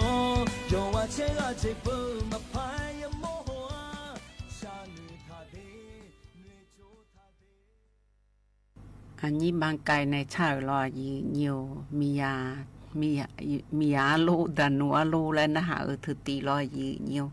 ผิวบาผู้หลาชาวขอตุลุไอลางาเลและชาวแกยันนะฮะเบียวดูไอรอยีเนียวยีนี่เด็กขยะเด็กจีฮามุพอยี่เลี้ยวในอุจุดองยมยากัดดูเลี้ยงเดียยีเนียวเดียวช่วยในรัวอยู่ในฮอลลูดาญาแหละอยู่ข้างฮอลลูดาลอยีเนียวถ้าก็ มีน้องนาลอยเหี่ยวทกายาบ่มาเฮาคู่บ่มาชทัศนศึกษาและเธอโลมีจานบิเปือกะดวงอีน้องนายกรัฐมนตรีนายกรัฐมนตรีมีน้องในเลียวในกะมอเลงายญาลอเธอมีในก็จะกันในเฮนาขอในนางสาวแพนทอทานชินาวานายกรัฐมนตรีในจักการในนาขอนี้เธออย่าบ่มาแต่ก็น่าเตือนอยู่ว่าน่าลูกบีมาและลอยเหี่ยวหน้าเธอตะกาโฮยาโรงพยาบาลลานสีอันตะกาหนาขอนี้ช่วยยาหน้าสมหาจงอาเจยืญาICUจงอาเจแล้วตัวเองก็มาหน้าเตือนหน้าขอนี้อีกครั้งยาเสือหัวหักงาเดยืเนียวเดเธอมีแน่ยูชาปัวดูหน้าขอนี้ตะกากระทรวงคมนาคมปปนาขอนี้ร้อยยืเนียวยาเธอเดือดสกูสหาล้อก็ในน้าขอนี้ยูชาปุงก็ดูล่าเธอน้าขอนี้ยุ่ยเปียดาวงาแล้วเธอยกมือพาลงแกชอเชแล้วลอยยืเนียวอันน่ะเธอการน่าเดือดแกผิวบินก็เกาะลอยยืเนียวที่ก็ดูหน้าที่เสกมือบ่าบินเจเธอการน่าเดือดเธอการรัฐบาลช่วยฮอลลีดาวรออันน่ะสิขาเดืองน่ารอที่กังที่ลำบากดูบีเจยืเนี่ยเฮ้ยยืเนี่ยเดือขยะเดือยุงขาหน้าขอนี้อยู่ว่าน่าลูมอลูรวยยืนี่เดือขยะก็ว่าซาก็เสแม่ยืเนี่ยรอก็อย่าเธอเดืองตัวลูเลี้ยวเนี่ยชนไทยดาวก็ก่อน่ารอยืเนี่ยใจติก็ดูน่ารอยืเนี่ยเธอเสดาที่ที่มือบายาวเธอตีดูนาลอยเนียวเฮนาขอนี้โครงการกระตุ้นเศรษฐกิจปี 2567 และงาแต่บาทสวัสดิการแห่งรัฐยาวเดืองเฮาบาคนพิการยาวเดืองยาบินในเธอนาขอนี้แกว่าที่นี่เชื่องานในว่าที่สมเชื่อเกินเนี่ยบินในเธอนาขอนี้ลอยเนียวต่อเธอยมยาง่ายเนี่ยยาชาเกินในรอยืเนียวถ้าก็ยุ่มยาชาเกินในเจอเฮนะขอนี้สมเชยเย่มือที่พานียาตาเย่ชิสิกายาบินในเจองาเจแล้วตัวเองอันน่าที่เดือนน่ะขอนี้ยุ่งเกินนี่มายายาขอจงอาเจแล้วตัวเองยืเนี่ยถ้าก็ยุ่งเกินนี่มายายาโจเฮนะรอยืเนียวอาเจมีในปีงานและเงินอยู่หาบัญชีพองทากาในบัญชีเธอไม่มีการเคลื่อนไหวและงานเธออยู่หาบัญชีเธอมายาอยู่นี่พองเจฐานในบิยาเธอโลรอยืเนียวหูพองเจฐานในบิยาบัญชีเธอนะขอนี้ทีเจอันน่าใจทีเจนะขอนี้ชอบบัตรประจำตัวประชาชนเธอก็ธนาคารเฮผูกพร้อมเพย์และตัวเองอะแต่บัญชีเงินฝากรอยืเนียวเธอตัวโลมายาอยู่มิในและธนาคารพอในและผิดถาเธอรอยืเนียวน่าก็ในน้าขอนี้บัญชีเธอก็บินในเลยเธอมาชาโลและยืเนี่ยเธอมิในเธอยุ่มผิวมายาเธอขอนี้นี่ถ้าดอกยืเนียวเธอก็ธนาคารย้อนในไงชอยเจธนาคารย้อนในไงชอยย้อนในเธอบิจอนชาดาเจเดยืเนี่ยเดนารัฐบาลช่อหาเฮนาขอนี้ผิวผ้าบีโปยเจยืเนี่ยแต่ก็บีโปเธอนาขอนี้ว่าที่นี่เช่นี่เงินนำบลาสิเสียงที่โปว่าที่นี่เช่นี่เงินนำบลาสิเชติเสียงที่โปฮอว่าที่นี่เช่นี่เงินนำบลาเช่นี่เสียงที่โปและผ้าบีเจเดยืเนี่ยเดสมโปว่าดูบีเจเดยืเนี่ยเดอันน่ะเฮนูชาโปเฮมีอาโปบีไงมายาลาเกิดเดินนะขอนี้เธอมาพาบินแนนี่ข่าวและงานแน่ยืนนี้เฮกายูชาปูเฮกอดูนะเดเฮนะขอนี้อีนองจากกันเนี่ยก็เกาะเฮนะอยู่ว่าปานะขอเนี่ยยุเปียดาวขอนี้ทิตีและพยาชังไทยดาวละฮือเดยืนเนียวเดยืนนี้เดือขยายอยู่หามาจ้องยานาแลอยู่ข้าเธอจ้องยาเดินหานะฮะชังไทยดาหล่อยืนเนียวเธออยู่หามาสิญญาหน้ามาสิญญาเบอร์ยืนนี้จะมีแน่ยืนนี้เดือขยะเดือที่สิญญาเดือชาวบ้านด้านในยืนเนียวตะกาธนาคารผู้ร้ายเยอะมาอีสิญญาญาเล่และหนาขอนี้ชาวบ้านไหนและลอยยืนเนียวสิญญาเดือ อันนั้นอยู่หาผู้ละหื้อยมยังจงอะไรน่าที่อยู่หาแต่มาชนียมยังตะก็รู้กาวเนี่ยธนาคารอีโลแหละก็รู้ชาวบ้านเนี่ยคนนี้ชมอดืชาวบ้านเนี่ยน่ากลัวหือเลยแม่ยีเนี่ยเขาก็ในนั้นหน่อยเดินในชักกะทิตีแล้วพนักดามายีเนียว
นายเดินในชายันหาเบียวดูลอยยืนเยียวอันนี้น้องเบนโบนิตาในชาลอยยืนเยียวนึมาละเฮนุทาลัวและชาเธอตีดูลอกันในหน้าเลี้ยอยู่แต่ชายกาพาเลี้ยอยู่ในก็กจะกันในทิตีและพบีนะฮะดานายยืนเยียวกันในหน้าก็อย่างนี้นะก็ต้องเชื่อเราอยู่เหมือนจะชาโดก็จะกะด้านไหนเนี่ยอย่างยุ่งก็จะกะด้านไหนนาขอเนี่ยนาโกก็เกาะหลอดนาโกก็นาขอเนี่ยโรคหลอดเลือดสมองแล้วคุงอาเดเยเนียเดอุดุยนัวชิข้อนาโกเธอเจเยเนียแล้วอีนุ่งก็จะการดันเนี่ยเฮนาขอนี่เธอก็ชิก็เฮก็พอเดินเนี่ยบุตรก็อยู่ด้วยเนี่ยจะการดันเนี่ยเลยเยเนียแล้วหมอแล้วคุงอาเดเยเนียแล้วหมอในแพทย์หมอชอเราเธอก็มหาวิทยาลัยเชียงใหม่เขาปาเนี่ยหมอเกิดถ่ารอเยเนียวในจากการก็ดูนาขอนี่เยี่ยเนียวนาก็นาขอเนี่ยจิมิเนี่ยอายุเปียก็ดูงาแล้วก็น่าสิข้อเธอรอเยี่ยเนียวจออีเนี่ยไม่ยุ่งยากรออายุจออีก็ดูงาเลยแล้วก็น่าเมียนเนี่ยนี่เจียมองอาเจียเนี่ยอันเดอร์แบบนาขอนี่โรคหลอดเลือดสมองตีบหรืออุดตันแล้วก็ว่าเธอเนี่ย สิจิข้อแบบล้อชาชูมันเนี่ยชุเล่ชุมทะเลล้อตาชุมแล้วก็งาชุมเล่ละตาชุมให้มันชุเล่เลยก็งาเทียนเนี่ยล้อตาชุมก็นั่นเลยยโดเลยก็ตาชุมเนี่ยมาบีโดแล้วก็ไม่ล้อเย็นเนี่ยน่าชุเล่เธอหน้าขอนี่ชาชูเธอมีดาราแล้วก็สิจิข้อแบบตอนย้อนเนี่ยตอนย้อนตอนนั้นขอนี่เพราะว่าเจ๊มีดาราเนี่ยสิเธอมาอีมาลายนี่มาชันนี่ไปอีกงาเจียเนี่ยทีนี้เนี่ยเฮ้ยขอนี่นักก็ทีมเปียน่าทีมัวก็ดูน่าขอเนี่ยเส้นเลือดในสมองแตกแล้วสิเขาเธอชอบปากเย็นเนียวน่าก็เดออาเดือถ่ายช่วยยังไงเนี่ยมอมเนี่ยเจก็ดูงานเลยนะก็น่าอาดัมแบมเย็นเนี่ยสิเขาแบบจะช่วยเมียแล้วเนี่ยเธอเนี่ยช่วยเล่แล้วเย็นเนี่ยช่วยเล่เนี่ยแล้วเธอเนี่ยเมียดาราเนี่ยช่วยเล่เนี่ยสิเธอมาอีมาลายนี่สาวเธอแล้วทั้งว่าที่ยังไงเย่เชื่อแบบเนี่ยอย่ามองอาเจเนี่ยนะอายุมาพยาชอเชื่อห้องเนี่ยรอเนี่ยมีของเขาสิละค่อยเดเนี่ยเดที่ก็กันที่ก็อย่ามองอาเจเนี่ยรอมามัวก็งาที่มุมแล้วเนี่ยมุมจากก็ที่มุมอย่ามองอาเจแล้วตัวเองก็งารอเนี่ยน่าอาเดือถ่ายช่อหาก็ดูนะขอเนี่ยนักก็เขาเจเนี่ยเชี่ยวยอมยาเนี่ย苗ทีมงาเดแล้วตัวก็งาเทียเนี่ยเหรอยกคนละลุรอนักก็ในเสียแต่ก็เมื่อจงอาจจะที่เขาจะที่เขาเมียดาละเราอย่างนี้นะยกคนละลุนักก็จะเปลี่ยนงาเจละยามโม่เดยสุเสียยามโม่ยกคนละลุสมเชกายามโม่งาเจเนี่ยไอ้ก็นะคนเนี่ยนาลีนีเพอที่กันแล้วก็เปลี่ยนแล้วยามองอะไรที่มีเนี่ยอันนี้เนี่ยดอกพายงาเย็นเนียวน่านักก็มาก็เจเนเปียแล้วงาเลยแล้วก็นะขอนี่ยูฮันเนี่ยมาจังเนี่ยเจมาพันเนี่ยเจนะขอเนี่ยอาโคโลแล้วงาเทียนเนี่ยอาโคมีดารานะขอนี่นักก็เจอยามเนี่ยยามองอะไรรอเย็นเนียวน่าอาลีนะขอเนี่ยอับบุนามาเชมอเจงาเดแล้วตัวก็งาเทียนเนี่ยน่าชอบป่าชอบช้าเนี่ยขอเอียเจเนี่ยเราเดือเอเชียชอบหาชอบตามเนี่ยเจโร่พอป่าชอบตามเนี่ยเจโร่แล้วเนี่ยเฮก็แล้วสิลังอาเจเฮก็เดือชอบนำมาเชื่อเนี่ยเปียงาเดแล้วเนี่ยเจมิเนี่ยงั้นแล้วก็น่าชอบอย่าชอบหาแล้วก็งั้นละยอมเนี่ยอามาอามุลบิปาถามิเนี่ยสิเขาลงมาดูอาเจเดเนี่ยเดถึงมิเนี่ยเราเฮก็เนี่ยขอนี่อิงอาเดแล้วก็งั้นเถอะนะ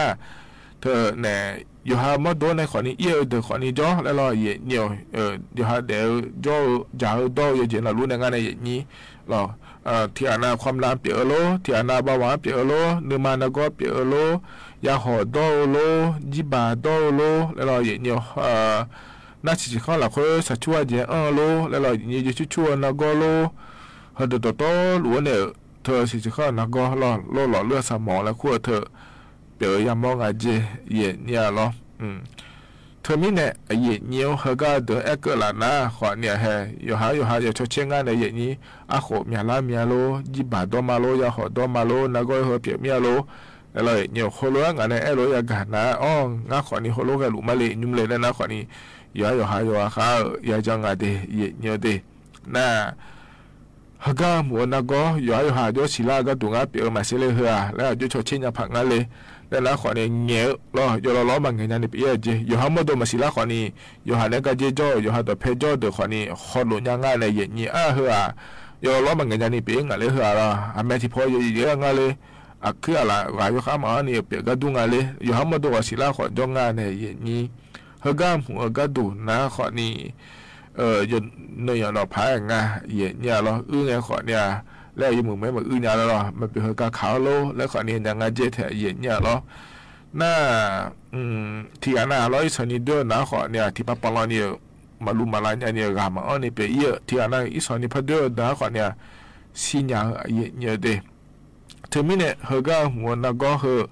เราเย็นเนี่ยมีอย่างนี้มอส่งอันนี้เอ็กเกอร์เธอแล้วนักก็เปลี่ยนเธอเด้อนักความดันเปลี่ยนที่อันน่ะความดันนักก็เปลี่ยนกันเลยหรอหมอจุกไอ้เนี่ยนักความดันเปลี่ยนกันดียังไงจังงาดีบางวันเปลี่ยนงาดียังไงจังงาดีแล้วเธอให้ยังไงยัวเนี่ยจังละเนี่ยยังไงจังเราดูมัวเนี่ยเลยมาจานี่เบี้ยเขาก็หัวยังไงยังจังงาดีเนี่ยเด็กเขาก็ งานมาอโดเฮาก็ทุลุแม่เย็นเนี่ยรออยู่นี่ดูเลยงานรอเย็นเนี่ยบ่ดูแบบอุจิปาลบ่ดูแบบมาจะละอยู่จก็เลยเนี่ยขอที่คนละจะตาเล่นบ่ดูแบบก็ขอเลี้ยวรู้เลยมาน่ะอายุเนี่ยเนี่ยล่ะนะรอเย็นเนี่ยอายุไว้ความละเปียเทียมาแล้วทุลุอ่ะแต่ขอเนี่ยหมอเนี่ยจะกลายเป็นเนี่ยล่ะรอเธอจานจะเล่าดูหมุนจะแล้วมาจานเนี่ยไหนแล้วหมอคนนี้แม่เนี่ยนี่เขาอยู่อยู่หนามาเจน่ะเห็นหรอความดาวขอเนี่ยมาชอชิฮอแล้วงานเถียเนี่ยเธอมีเนี่ยฮะชอบสุนีจอกะรอเธอเนี่ยอายุลงงอ่ะลงงอเนี่ยลงในอีกคาแรงกันรออย่างเงี้ยลงแล้วพอเอียงเงี้ยมาอันนั้นเรียกอะไรมาบัดดินยันยันเลยแหละเอ็งอ่ะเธอที่มีเนี่ยรออย่างเงี้ย如果呢打来新疆打那靠嘛，好要是啊，你呢冇呢比拉萨里面，哎呀，切破用么的，个和刚刚对呢冇做个那个老来人呢，特别呢的人呢的，啊，说嘛看头来别啦呢，冇做个要和话要对马龙啊，你靠嘛一年呢，他拉萨吧มืองาน呢人呢可能你要，ที่อันนั้นยังมึงอ่ะเขาหนึ่งมือดาราแต่แล้วโดจอเนี่ยฮะอาศัยเนี่ยเราเขานำมาเชื่ออิสราเอลพับเปียดาราเนี่ยโมโดเขานำมาเชื่อนาลาก่อนยังอ่ะดูเธออาจจะดูมากกว่าหลังเหรอเดี๋ยวเห็นยังเดี๋ยวทะเลาะนั่งอะไรอามาละมาลูมาละเนี่ยมีอะไรมันก็แล้วนั่นว่าคือขออยู่เนี่ยเยอะแล้วอยู่ให้อินยาลาเนี่ยสิเยอะเนี่ยกันนี่เยอะแล้วก็เยอะแล้วแหละชอบอินยาลาเนี่ยสิเดที่อันนั้นก็ลองเดินนะขอเนี่ยที่ป้าป้าเราเนี่ยมาลูมาละเนี่ยนี่เป็นยังไงเธออายามเนี่ยนี่เจอนะเราสีเธอยังเนี่ยดูนู่นยูดูเลยมีเนี่ยเราเห็นเนี่ยเธอมีเนี่ยเราเห็นเนี่ยอยู่ฮะเขาเรียกเปล่าเนี่ยเลยแล้วก็นะขอเนี่ยอุศนน้องอุจิอย่างนี้ฮะก็ย้ำขอเนี่ยเห็นเนี่ยเขาเข้ามาหมอจะก็อยู่กันเนี่ยหมอจะมือพาเนี่ยเดี๋ยวเห็นเนี่ยหมอจะมือพากูเขาไม่นักกลัวโลความนักกลัวก็งั้นว่าจงอะไรนะกูว่าจีเนี่ยเขาเข้ามาลาซานเนี่ยเขาเข้ามาลาดอนยานะขอเนี่ยฮะอิสราเอลมานะเนี่ยรออยู่หันแอมือแม่เดย์เย็นเยอะเดย์ถึงมีเนี่ยเย็นเยอะส่วนงานเกิดรอเดียร์นะขอเนี่ยความนาเถื่อนจนลูกชดเชยพายงานรอมันจะชูเดินนะขอเนี่ยยังงานเดย์เย็นเยอะเดย์เขาเนี่ยจีบาดอยาหอมย้อนนี่ดอลเดอโลเฮเดออยาข้ายังงานเถียงเงี้ยเขาเรียกพันจนเนี่ยขอพับยาล่าเดอแม่งานเจรอว่ายังขาติกโปรออนามัยโลเล่นเนี่ยขอเนี่ยหมอเนี่ยซาเนี่ยรอเย็นเยอะเธอเนี่ยความดังหุ่นมาขอนี้ชดเชยพายงานอีนุ่มเบอร์รอเย็นเยอะทุเรศนักโกงมาชดเชยเนี่ยขอนี้ยาแม่เนี่ยเย็นนี้สิ่งของเราคือสัตว์ชุดเธออย่างงาโลแล้วขอเนี่ยชดเชยเนี่ยแม่เย็นเนี่ยนะเธอแต่มาเงือรอชั่วโมงเลี้ยงอะไรชั่วโมงแต่มาเงือขอนี้ออกกำลังกายเจ้าเธอกาชาเนี่ยเขาพิบิโดเลยเธอยอดื่มไม้โหลทิมงาเดนึกไม่ซาเลยเจ้าถึงเดเย็นเนี่ยเดี๋ยวจะมันหรือสานี่รอเย็นเนี่ยมิเนี่ยรอเฮนะขอนี้ยาก็เย็นนี่แล้วก็ต้องเชื่อรอก็อยู่ดูแลเนี่ยเย็นเนี่ยจะกะเอกะดังนั้นในบีซีบีกาเดยอนรู้ยังยาภายเดเย็นเยอะเดเลียอยู่ในก็จะกันในยันนาหาเลียกันในหน้าในยันเดินในชาลออันนี้อาคาเล็กคนในใส่โยใส่และชาฮิตีตะโกลุนหาเปียดามายีเนี่ยใส่โยใส่โดสิเปโตบาคุเอสัญญาเชื่อละอาดามเนยเอ็งเอโดสิเปโตลาเชโยเปมโมซาเลโลมาอโมลากากะโดยังอาโลกะโอลากากะโดยังเพียว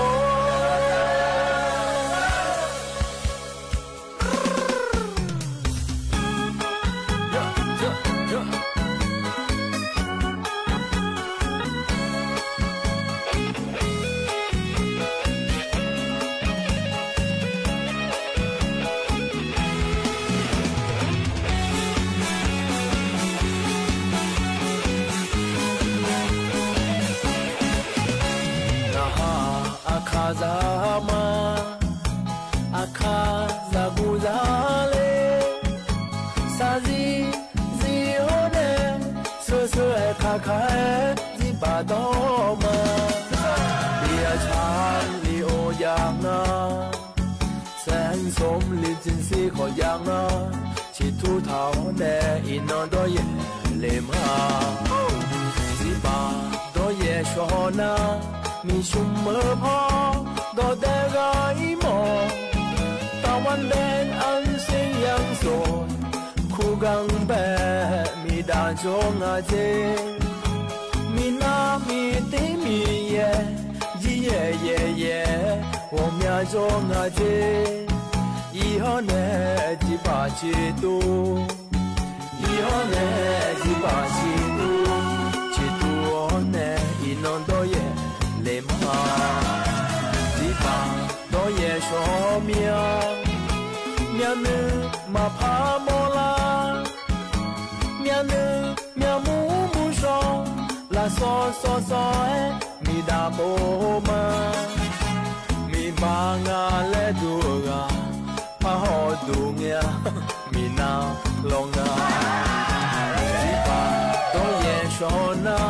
米什么怕，多得个一毛。วันแดงอันเสียงส่งคู่กังแบมีดาวจงอาเจมีนามีตีมีเย่จีเย่เย่เย่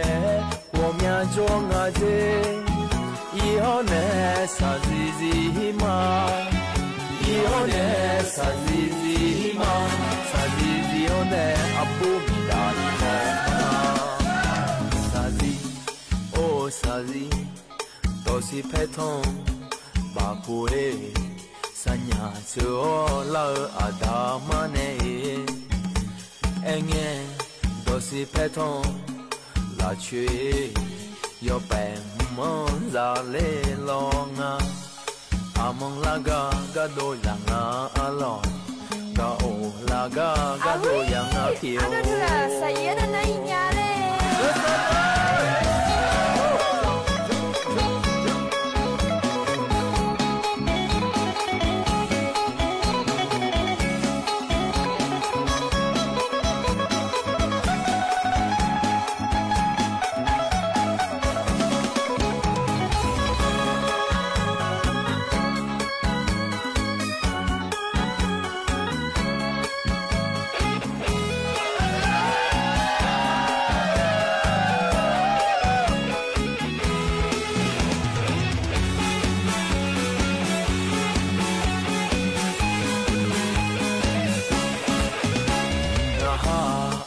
Zama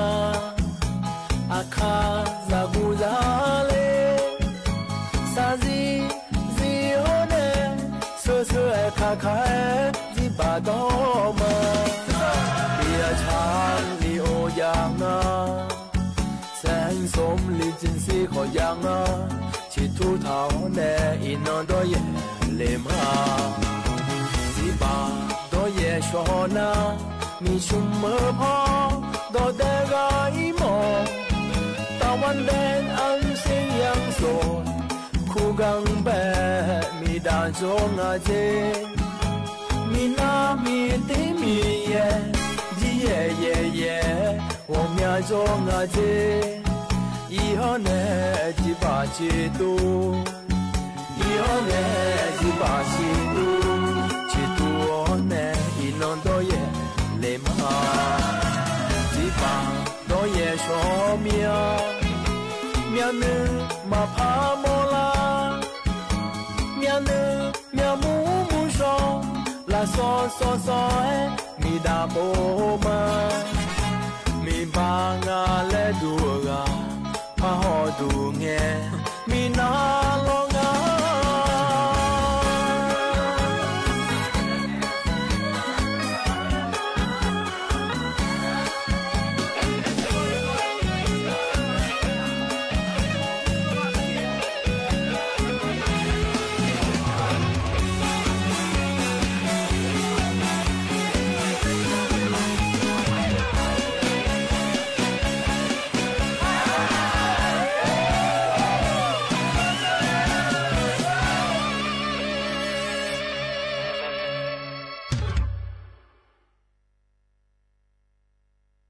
น้อยเดินในชาแกสายโอสายแลอันนี้อาคาลิของมันในชาแกยันหาเปียวดูรอยีเนียว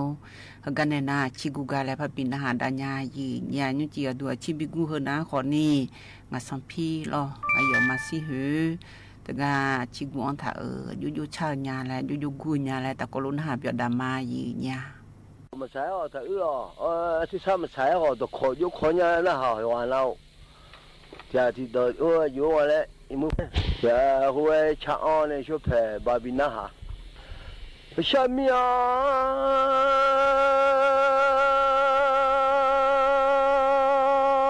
我们没说嘛哦，没讲哦。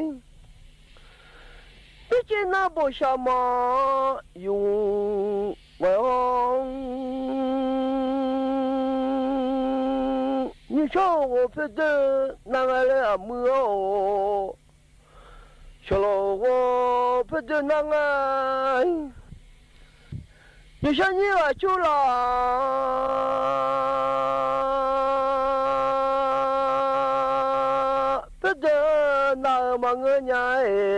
你这就拉皮的那老米阿姆哦，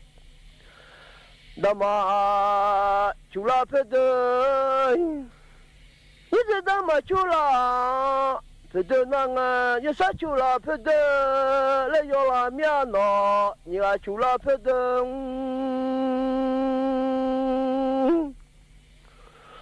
很多个去当个来阿姆哦。là gì vậy ơi chi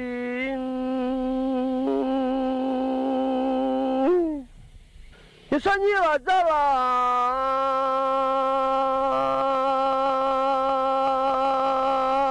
là nó mà ngơ mía như thế đã là nó mưa đã mà ra là chứ sao như là ra là lo na manga ni je jala lo amu dama jala ye san jala chi do de damang ye san ya jala chi do manga myang ni je jala chi do ngai dama jala chi chỉ sang như là đó là chỉ là do làm nhà lẽ bù đồ nhung thì nó sang già nhung thì nó lá cái số bù nhung thì cho mưa mẹ số mong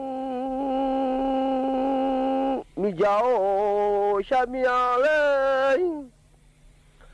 thì cho là gì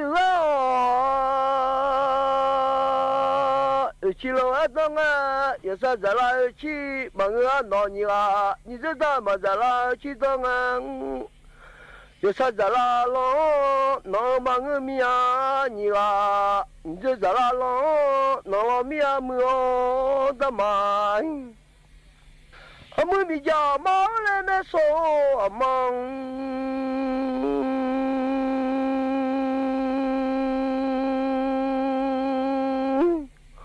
Con đứa vậy họ bữa ngày mưa là gì vậy họ với sao giờ là con bà mà người nhà lên nhiều ai như thế đó mà ra là con bà nghe luôn họ biết mẹ họ có biết được bà nghe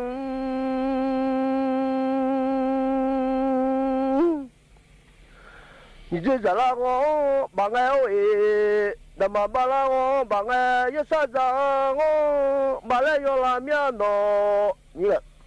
za lang nyu khati ga ta le a cho deong cholanga ma ku mia no za nga ma ku đó lên mà cho miếng là tôi có nói gì chuyện gì cho phải không đủ nhỉ ý có sẽ xả miếng mưa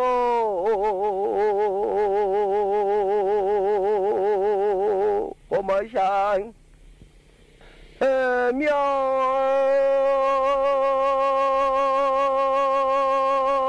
nhục khá đi cả ta lệ cho lo ngã mà khu lo nhà mưa họ ra ngã mà khu lo nhang cho lo yai ngã mà cho lo cho dễ hu mà lên đường nghe họ ra cho lo yai cho dễ nông giờ sa ba ra nu nợ mà nghe lo nhai nhà bài ni giờ ta mà bài ra nu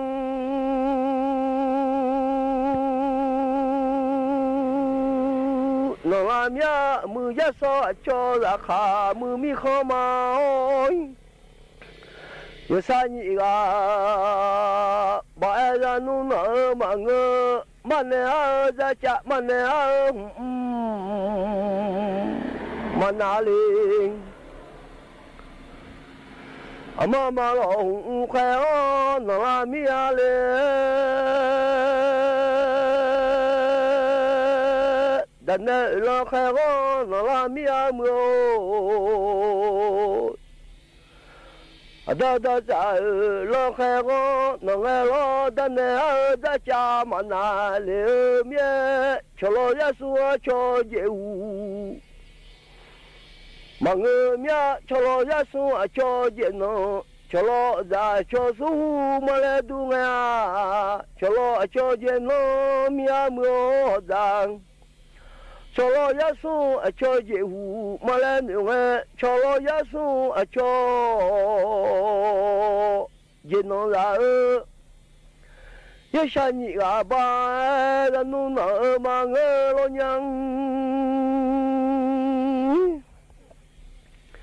nhị dê ba ra nu nợ la mi lê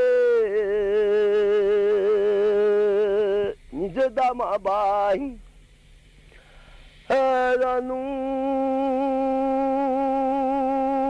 nợ la mi lê nhu khá thi ga ta lê chong cho lo yai ngã mà cho lệ mía yo la to bê nó pa ven qua lệ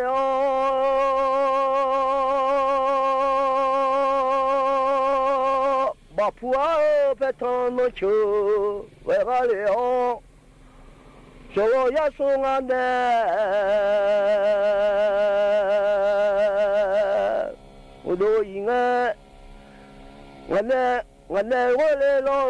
ngân nè chi vậy ngân nè quay lên lo chỉ cho được lên cho lo yai ngã mà cho lẽ cho lo ra ngã mà quay hoa ngã mà cho lẽ miang ngã lo mà có sẽ to ra ngã đây ôm dê nó lo ya khó phía so là thì nó mà nhỏ sự cả quê bò nhỏ mà lên là ngã lo mà có sẽ to mà có đang ngã mà cho liễm nhai ôm dê nhưng mà cho cứ不是长，我老嘞，我努做三遍爱慕，我们的老几牛马走，我老努。sẽ lo đó nhưng mà cho chơi trò chẳng lẽ yêu sao yêu sao nhưng mà người lo nhà ơi em mua yêu sao như ở yong cho nhưng mà người nhà lẽ你知道做nhưng nhà lẽ mua đam đường做牛伢嘞，一下你要做牛要拉面，我家少数没米大，没买少嘛。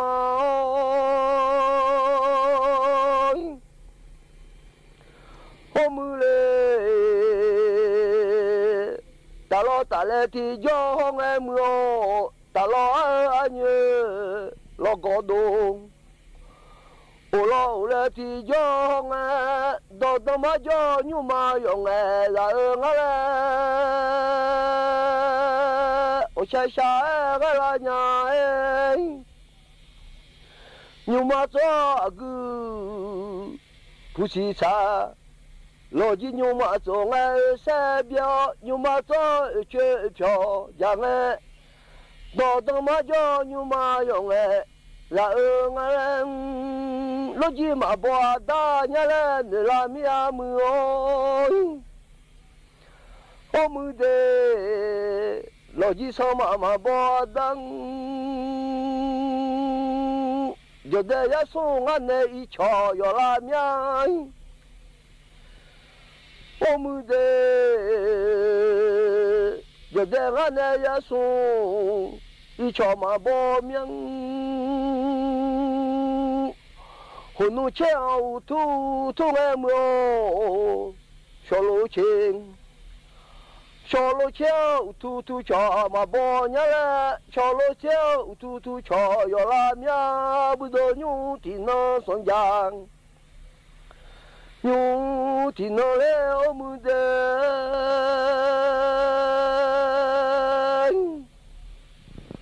ô mưa đen hồn nu đeo ya ma nghe lo nó đe ya sung đeo ya ma nghe nó lo cha đuôi ya nghe đó nghe lo le nó lo cha ya nghe đó cho mà bỏ nhá le nó lo cha ya nghe đó cho yo la nhang lo ji sao mà bỏ le cho nghe mưa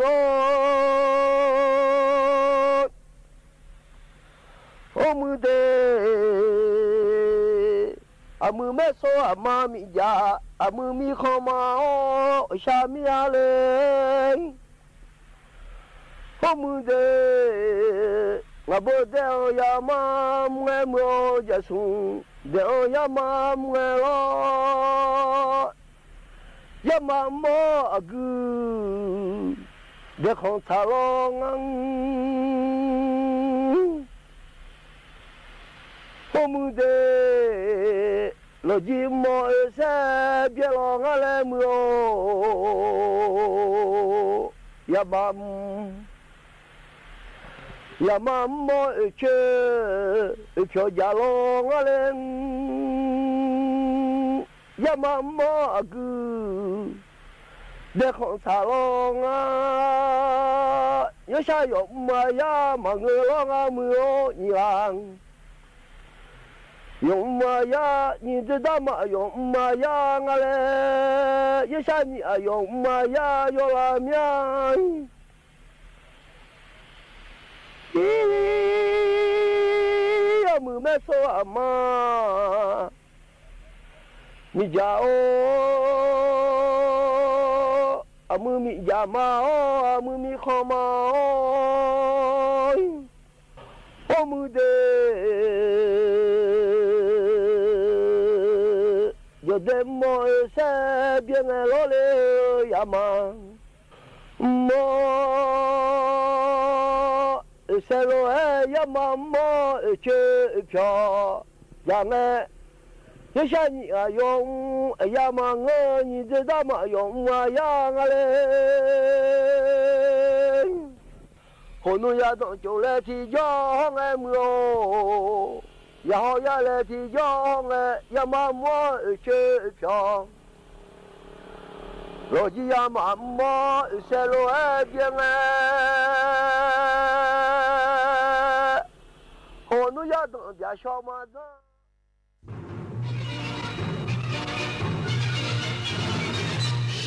สถานีวิทยุกระจายเสียงแห่งประเทศไทยและเครือข่ายทั่วประเทศเสนอข่าวต้นชั่วโมงรู้เร็วรู้จริงเกาะติดทุกสถานการณ์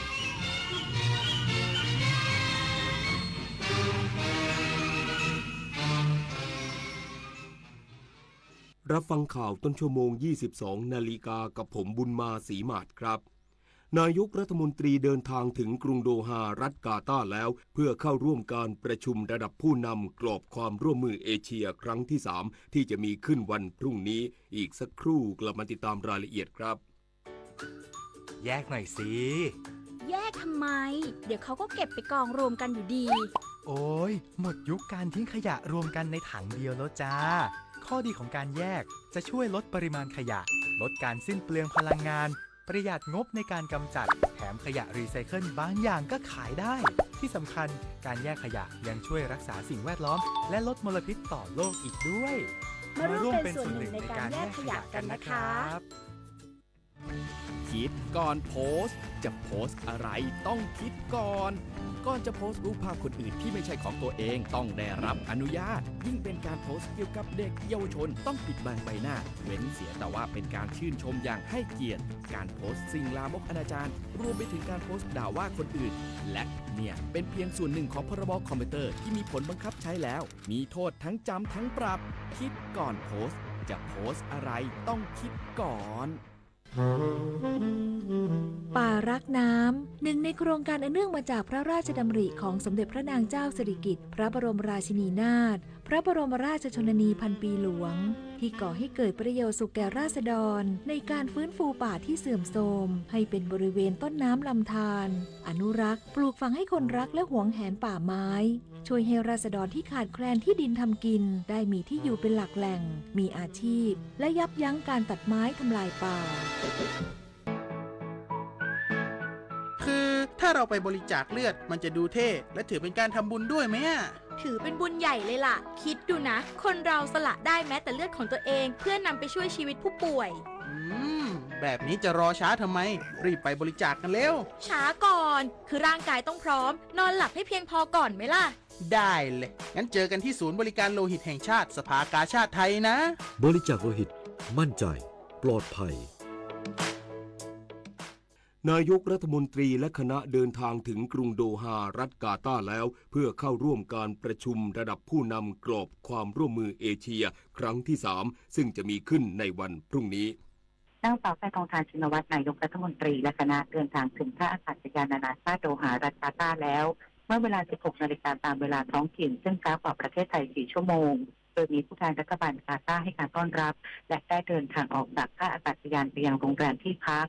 และในช่วงค่ำวันนี้เวลา 18 นาฬิกา 30 นาทีตามเวลาท้องถิ่นเอกอัครราชทูตณกรุงโดฮาจะเป็นเจ้าภาพเลี้ยงอาหารค่ำให้แก่นายกรัฐมนตรีเพื่อเป็นเกียรติแก่ผู้นำประเทศสมาชิกก่อนเริ่มปฏิบัติภารกิจเข้าร่วมการประชุมระดับผู้นำกรอบความร่วมมือเอเชียครั้งที่3หรือ ACD ที่จะมีขึ้นในวันพรุ่งนี้ซึ่งนายกรัฐมนตรีจะขึ้นกล่าวถ้อยแถลงและแสดงวิสัยทัศน์นำเสนอแนวทางการดำเนินงานนโยบายของไทยเพื่อต่อสู้กับความท้าทายผลักดันความร่วมมือประเทศสมาชิกปรินาถวันแสนสุขรายงานจากกรุงโดฮารัฐกาตาร์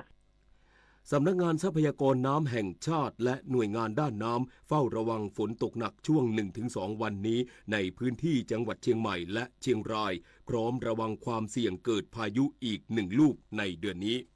นายไพฑูรย์เก่งการช่างรองเลขาธิการสำนักงานทรัพยากรน้ำแห่งชาติหรือสทนช.กล่าวว่าจากการประเมินสถานการณ์ร่วมกับกรมอุตุนิยมวิทยาและสถาบันสารสนเทศทรัพยากรน้ำองค์การมหาชนหรือสสน.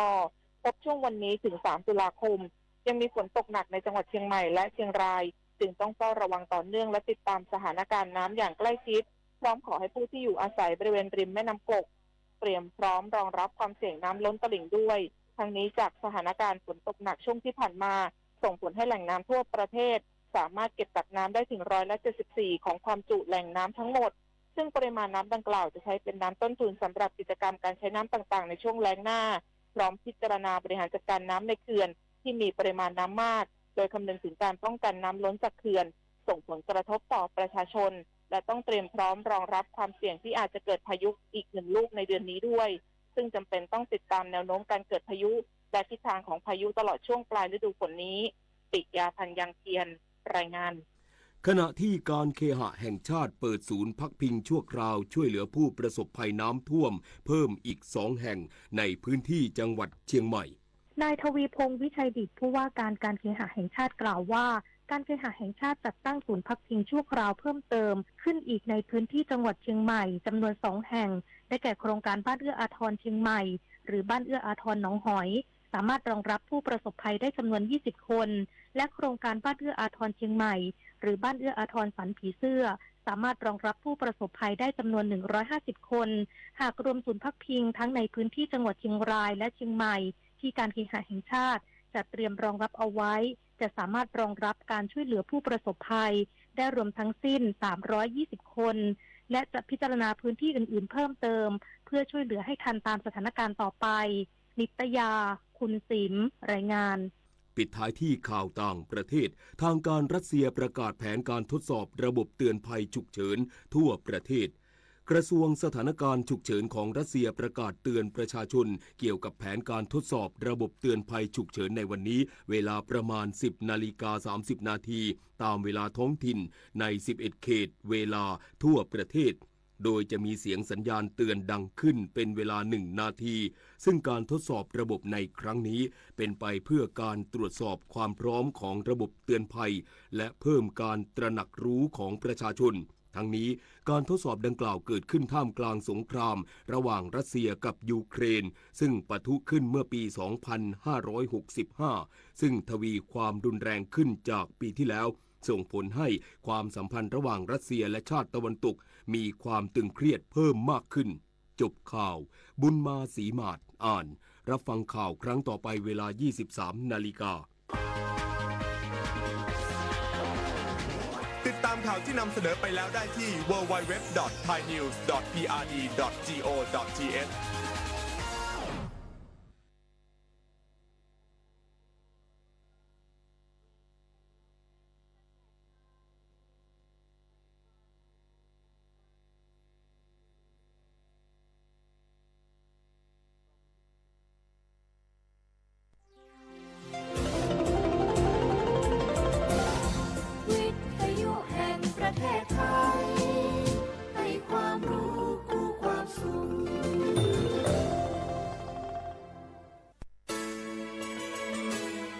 สถานีวิทยุกระจายเสียงแห่งประเทศไทยจังหวัดเชียงใหม่ AM 1476 กิโลเฮิรตซ์สถานีวิทยุภาคภาษาชาติพันธุ์แห่งเดียวในประเทศไทยที่มีความทันสมัยเชื่อถือได้สร้างอัตลักษณ์กลุ่มชาติพันธุ์สู่สากล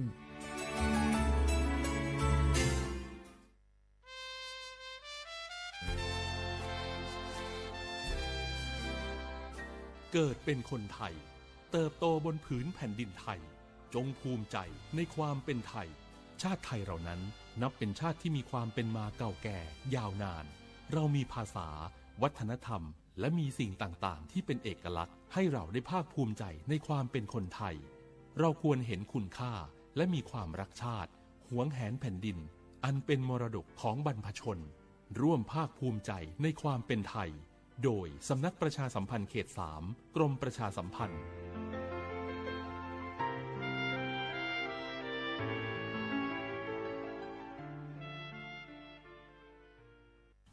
บางคนเมื่ออยู่หลังพวงมาลัยก็กลายเป็นสิ่งนักซิ่งทันทีขับรถต้องเหยียบให้มิดต้องเร็วกว่าไกล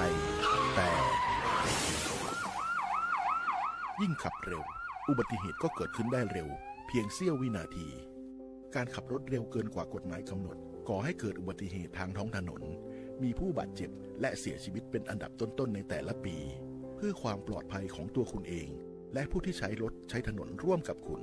ขับช้าๆแต่ถึงที่หมายชัวร์กันเถอะครับรู้รับปรับตัวฟื้นเร็วทั่วอย่างยั่งยืนปรารถนาดีจากสำนักประชาสัมพันธ์เขต 3 กรมประชาสัมพันธ์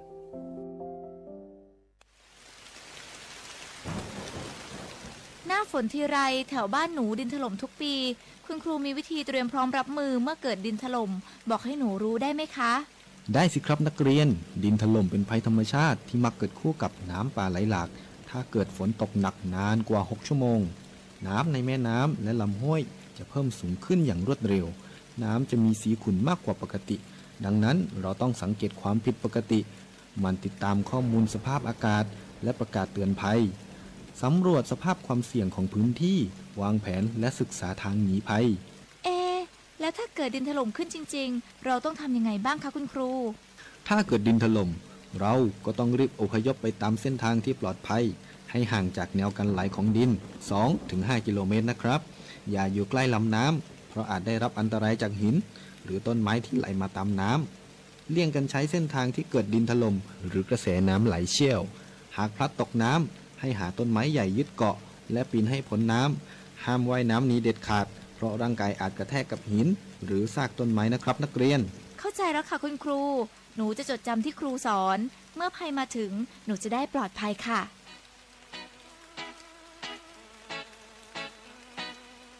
รู้ไว้ก่อนภัยมาถึงด้วยความปรารถนาดีจากสำนักประชาสัมพันธ์เขต 3 กรมประชาสัมพันธ์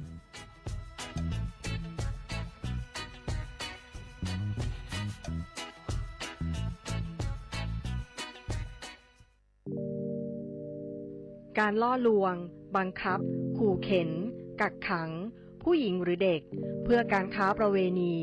ใช้แรงงานเยี่ยงทาสหรือเป็นขอทานล้วนแต่เข้าข่ายความผิดฐานค้ามนุษย์พบเห็นเบาะแสการกระทำผิดค้ามนุษย์แจ้งสายด่วนศูนย์ดำรงธรรม1567ตลอด24ชั่วโมงด้วยความปรารถนาดีจากกระทรวงมหาดไทยและมูลนิธิ World Childhood Foundation ในสมเด็จพระราชินีซิลเวียแห่งสวีเดน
ตุ้งตักพี่น้องของแท่นตะบนเมืองสิงค่านะ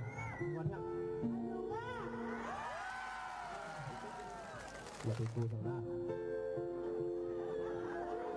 มันไปต้นห้องหนึ่งสิ่งสิบอกกันเอา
เนอตอนการภาษาความได้ดีห้องปล่อยเสียงสวทเก่งใหม่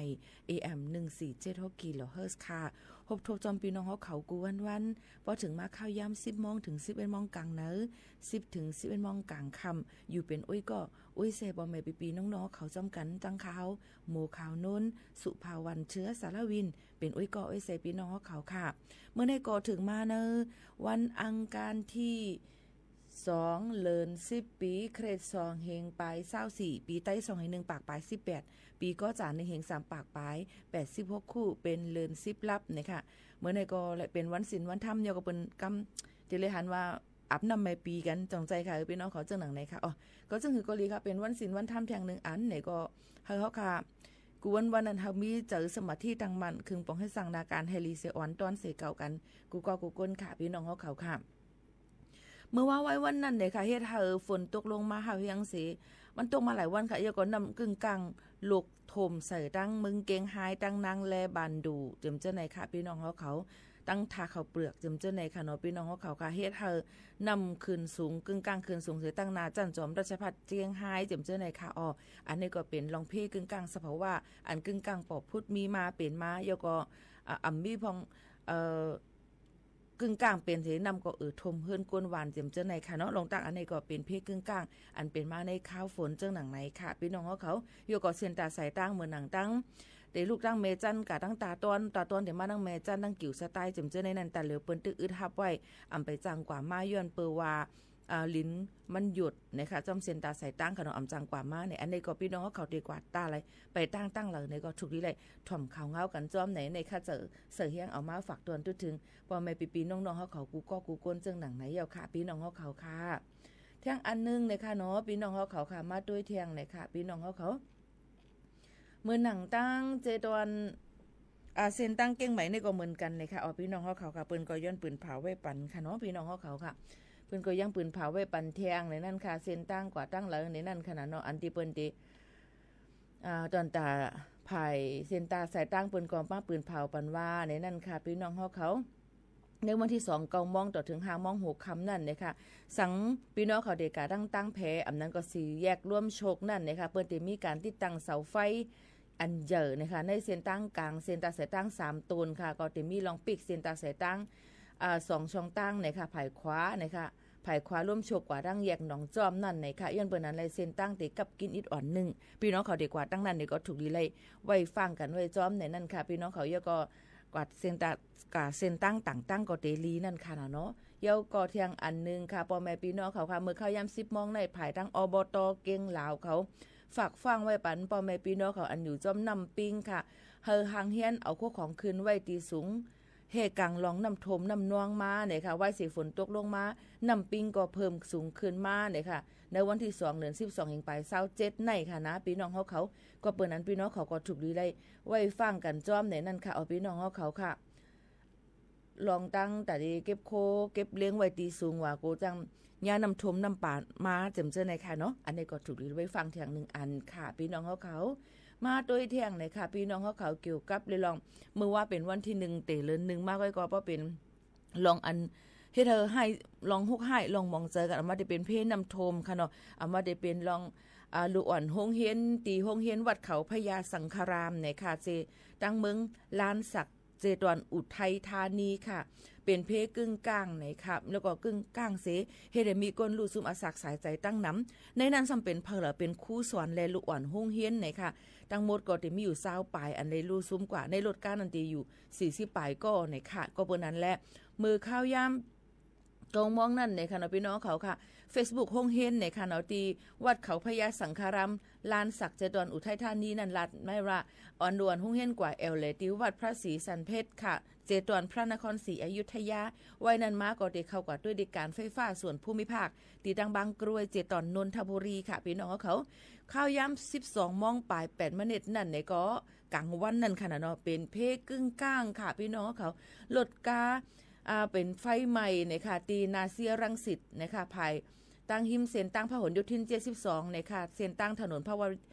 วิภาวดีทั้งขาเข้าก็เป็นเพิงใหม่ไฟใหม่กึ่งกลางเป็นกว่าหมอก4-5มานิดในกุ้ยเนี่ยค่ะเนาะก็เบิ่นนั่นแหละข้าวยาม 12 โมงบ่าย22 นาทีเขาก็เลยกว่าอองตี เป็นเพกึ่งกลางนั่นสินะคะใส่ข้าวยำออก40นาทีจ่องไกให้ได้ไผหมดไหลค่ะข้าวยำ2 โมงปลาย28นั่นนะคะนอนนายกแพทองทานชินวัตรนั่นเนี่ยก็เลยรับผู้เสยก็สั่งการกว่าแกมผู้ก้อนแกมจอมพ่องหลวงนั่นเนี่ยค่ะยก็ลงปืนตีกว่าด้วยอองตีเป็นเพกึ่งกลางนั่นกำเหลวค่ะพอแม่พี่น้องเขาย้อนปืนอะไรลองตั้งเสื้อในนั่นเนี่ยค่ะส่งก็เลยรับผู้ข่าวว่าพี่น้องเขาว่ามีครูสอน3ก็เลยหลวนโรงเรียนแทงเศร้าปลายค่ะเนาะพี่น้องเขาค่ะเลยลู่ซุ่มอาสาใส่ใจกว่าในกองรถไฟใหม่นั่นนะคะเนาะก็เลยออกมาคู่จอยแถมมาเลย10 ปลายนะคะลองตั้งเจอในนั่นภายเจ้าหน้าที่อันเกี่ยวข้องในหลายๆฝ่ายเขาเปิ้นก็เลยเอาทางเฮียนไว้ปันอองตีตอนตาปอแม่ลูกอ่อนอันลู่เสียงสายเจอนั่นค่ะเนาะเลยกว่าทางเฮียนไว้ปันให้ยก็ห้ามให้นักข่าวเขาก็ต้องทำอันตีตุ้มเตอภายป้ายเจอก็เป็นปอเป็นเมอันเลยลู่ซุ่มลุกล่างกว่านั่นนะคะลองตั้งเจอในค่ะเนาะเฮ็ดให้หันถึงว่ากังเจอหมาโคเจอก็เป็นแม่ก็เป็นปีก็เป็นน้องก็เป็นปอแม่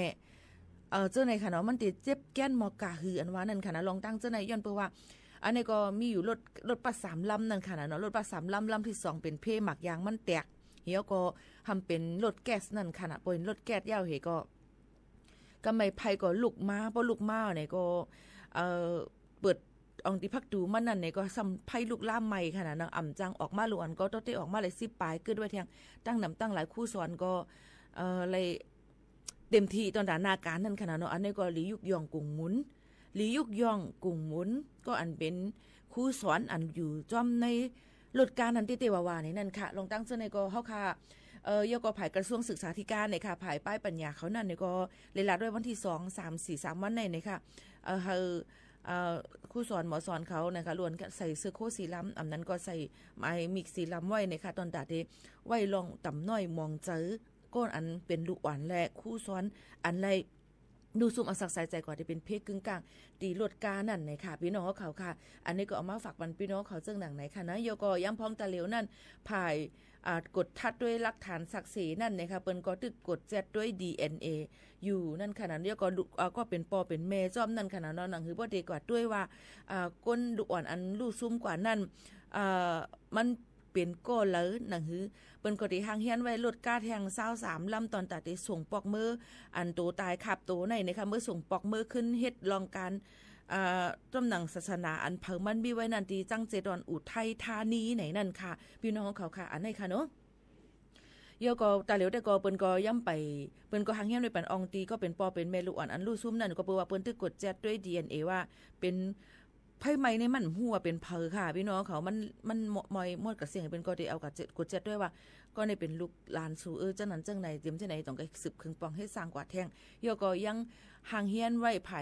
มอยาไผ่ป้ายเจอไผ่จิตเวชเขานั่นเนี่ยค่ะเลยเขาลงปืนตีตอนตาเดลูรวมไปถึงยศยาปันป้ายเจอก็เป็นปอเป็นแม่แล้วก็อันตกเจอตื่นพันอันเป็นเพอันในกว่าอยู่นะคะในก็มาฝากตอนทุกถึงพ่อแม่พี่น้องๆเขาข่าวเงาคืบหน้าที่มีจังหือในก็เด็กข้าเจอเอามาฝากตอนทุกถึงพี่น้องเขาเที่ยงกำนึงค่ะพี่น้องเขาค่ะสืบลือเฮือหรือใจถ่อมด้วยเพียงกว้างหวานหูถูกเจอในเกกังในก่อนค่ะเนาะยิ่งหมวกเขานุ่นลาดกว่าก็เสียงปอสั่นลงไว้ค่ะนะพี่น้องเขาค่ะยันบอกว่ามันหูดิเฮ็ดจังหือมันลาดกว้างบ่มใครไรอะค่ะพี่น้องเขาลองตั้งเจอไหนๆนะมันเจ็บไม่เจ็บหลวงเตะค่ะพี่น้องเขาลองตั้งอันไหนๆเป็นลองดูซุ่มใหญ่ลงเต้ๆเนี่ยค่ะเนาะเอาเพิ่งความเลยมาฝากตอนจุดถึงค่ะก็เบอร์นั้นแหละยุกุ่งย่อมุนจนดักคู่ซ้อนแลลูกเฮียนจ้อมกันเนาะอันในลู่เซ็งใส่ใจกว่านั่นสิเอาเพิ่งความฝากถึงหมอซ้อนนี่ค่ะฝากตอนจุดถึงให้เลยยินถ่อมจ้อมกันย่อก็ส่งสั่งปันเฮาก็เฮาถึงตีลีติสุขติติกัดเย็นค่ะเนาะเฮาค่ะก็ไว้ลองมองเจอจ้อมอยู่ค่ะ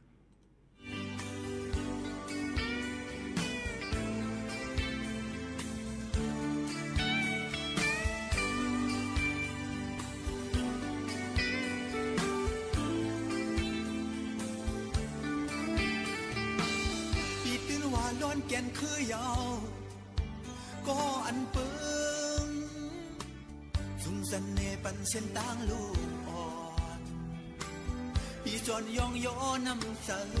ยิ่งหักคืออยู่หันถึงปุ่นมือหนาวยิ่งเป็นก็ซิมแป้นฟิงแงผู้เสมอไว้เหมือนน้ำเสอยุ่มเย็นกาเสียงหวานหูความลับนางโอ้อ่อน เป็นเสียงลีมีกาคันตาคือเตียวเป็นโมสอนหักลูกเห็นแล้วโมสั่งสอนให้ลูกเห็นลาแล้วเป็นหือก็เย้ายิ่งเอ่ยคันแห่งเจอกันลีบุญซื้อจากไหนไว้เจอยาวๆกว่าเมื่อไรทุกอย่างกินก่อนแค่ตัวเย็นกันสิข้ามเอาอย่าปันสินตาหงเห็นอ่อนหามอย่าปล่อยภาวะแดดทุกเย็นอ่อนหนาวพวกเขาเป็นกวนอันลืมจาน้ำเจอเย็นกองลังยานไกลลืมคือเจ้าเก่ากบนั้นเลยย้อนแทงแห้งเจอห้องความตอนเธอโมสอนก็ยิ่งเอ่ยสุดสายเจอบันลิกได้กว่าลืม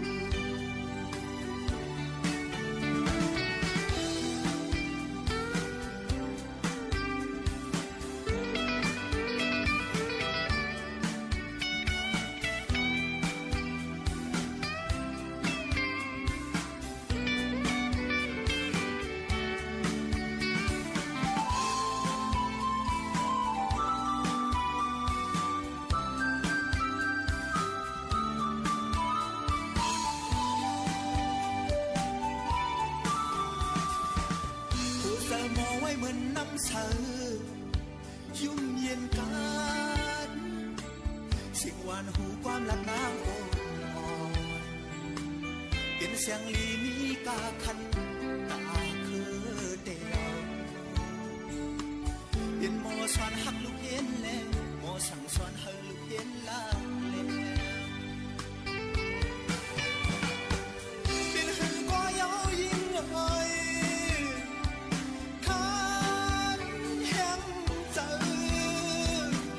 กันลีบุญซื้อสัตว์ใน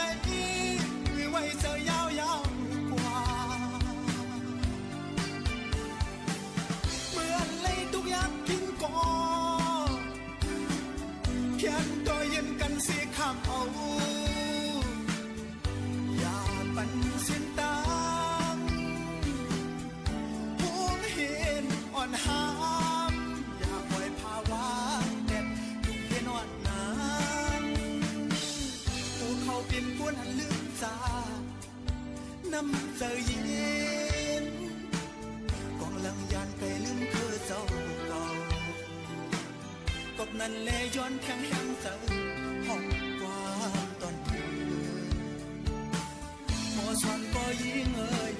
สืบสายเจอบันลิกได้กว่าหมอสอนก็ยิ่งเอ่ยสืบสายเจอบันลิกได้กว่าลืม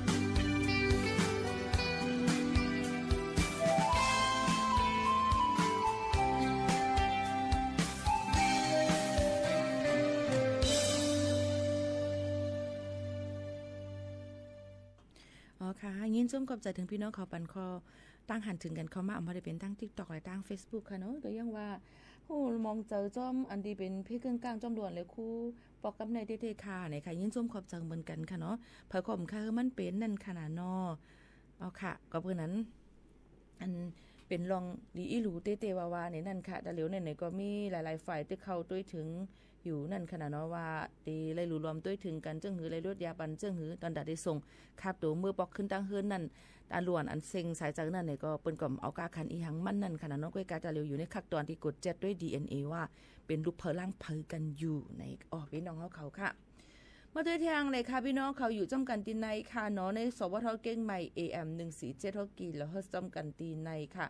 ปอมาตัวเองเงาลายฟิงฟ้าราศีย้ำพองตะเหลียวนั่นในจึงเตจางเฮ็ดเธอหลายๆปื้นตียังแต่มีฝนตกลงมาอยู่ใกล้ๆอย่าไปทางมาตกมาหลายม่วงติดตกหลายม่วงติดตกหมอกกะคืออย่าทามกับค่ะนะอันนี้ก็ไปฮู้เจ็ดโตจากร้านหนังเก่านะคะเนาะก็ดนตีลาเซลค่ะเก่งตุงลังคือน้ำจางหมูเจตะคีเล็กหมูเจได้เต็มไปมีฝนค่ะเมื่อได้ เก้งตุงกับมีอิดอ่อนนี่ค่ะเนาะก็ติมีตั้งแต่ขี้เล็กแทงก็หรือฟังกันไว้นำสายเมื่อว่าก็คืนแทงผลตัวอิดอ่อนก็นำโทมแทงเย้านี่ค่ะในก็หรือเลยฟังกันไว้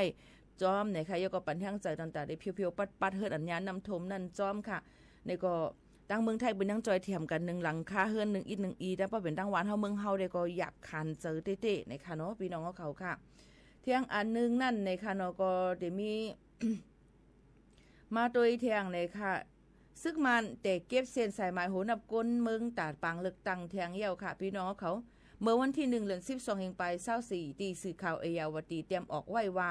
อยู่ที่ของสีซึกมันเสเตเก็บเส้นสายหมายโหนับก้นพ้องเก็บเส้นสายหมายนั้นก็ถามป้าลองปืนสุนโตภาษาเกอย้ำจ่องมีก้นได้เฮิรนเจอกว่าเหตุการณ์นอกเมืองหือจากกว่าเจ้านั่นเสอำก้าไปถามป้าเทียงข้อมูลเทียงหมอก60คอหรือกว่าในค่ะเนาะสื่อข่าวอันอยู่ปัตไตจุ้มซึกมันได้ก็ออกขบวนเผาไว้ว่าเตเก็บเส้นสายหมายโหนับก้นกว่าตั้งแต่วันที่1ถึงวันที่15เดือนธันวาคมปี2แห่งไป24ในเตเก็บกว่าตีเว้งลงเนปิดอเนเว้งลงตากุงกำพองเว้งมอละแมงเจเมืองมอนเว้งสิตุยดีเจเมืองระแข่งอันตึกอยู่ตีปาเตอร์ตับของสีซึกมันกุมกำไว้นั่นนะคะตั้งเจเมืองแลเติงก็เตเก็บกว่านะคะอ๋อเกี่ยวกับโดยลองเส้นสายหมายโหนับก้นเมืองในเสอยู่ที่เมืองแขเสสืบจ้อมแถมผายเก็บหอมตอมจอยข้อมูลเลยใจตื้อป้ายไอทีกว่าป้าจึงหนังนะคะเมื่อพ้องลงมือพ้องลงไผ่เมืองเขมาฮอดแผวเมืองห่มตูมเมือเหลือนป่นในก็เลยหมอกลาดไว้จึงไหนในค่ะในก็เป็นข่าวเงากันตรงหนุ่งเมืองห่มตูมเมียนมากำเลยมาด้วยดังเมืองไตตีเฮาขาอิดอ่อนนึงค่ะน้ำท่วมที่เว้งตุ่งลาวเมืองกึ๋งโขแลเส้นตั้งลูกก่อยหลายเส้นเมื่อวันที่1เดือน12แห่งไป24เตเอาย่ามกลางในเจ้าฝนหายใหญ่หาลงตกมาอำถัดอำไว้เสแลเป็นรองน้ำท่วมน้ำนองในอึ่งตึงในอึ่งตุ่งลาวจะเว้งเมืองกึ๋งเมืองไตปอดจานโขแลเส้นตั้งลูกก่อยหลายเส้นโวกวายลองไหลป้ากว่าในน้ำตึกไฮล็อกนาก่อย้าน้ำท่วมกว่าค่ะก็เปิ้นอะไรที่ในตุ่งลาวในได้ก็ในปืนตีลาดไว้ไปต้นยำย้าน้ำท่วมน้ำนองจังไหนย้อนนั่นแลลูกเอาลินกุนแลโขซาโตอันเป็นโคลำลองตาเตกับสืบเมืองไต้ปอดหองและปอดจานก็ไล่ลูกกอยกว่าเสอ่ำจังกว่ามาไล่ค่ะเลยเสนั่นอ่ำก้าโคโคติก้องน้องอันมีหิมก้องมูกลางน้ำก็ลูกก้อยโคคงลาวก็จัดแตกไว้แลเป็นเพอันตรตาเตคำกว่าคำมานั่นอยู่เส้นตั้งลงอันมีหิมวานปังล่ออึ่งตรงลาวก็ย่านำโลกกว่าไว้ก่อยไว้ค่ะในปอกหนึ่งอันมีปืนตีเตียมนั่นวัวก้อยกำพองไหลลองกว่าจอมนำน้องโตนเขาในหน้ากอย่านำทมล่ม8มดค่ะย้อนปือว่าฝนหายใหญ่หาลงตีในวันตรงเล่าในเสเลี้ยงฟงค่ะขาดไว้เสมีลองอย่าพึ่ดตัดกับสืบจู้กันเตว่าอันนี้ก็เป็นเพศสภาวะอันนึงเอามาฝากตวนจู้ถึงปอไม่ปีน้องๆเฮาเขาให้แลยินถ่อมจ้อมกันเจ้งหนังไหนค่ะพี่น้องเฮาเขาค่ะอ่อนกันหรือเฮือหรือใจค่ะเนาะถ่อมด้วยเพียงกว่าหมานหูถูกใจกันเที่ยงกวนค่ะพี่น้องเขา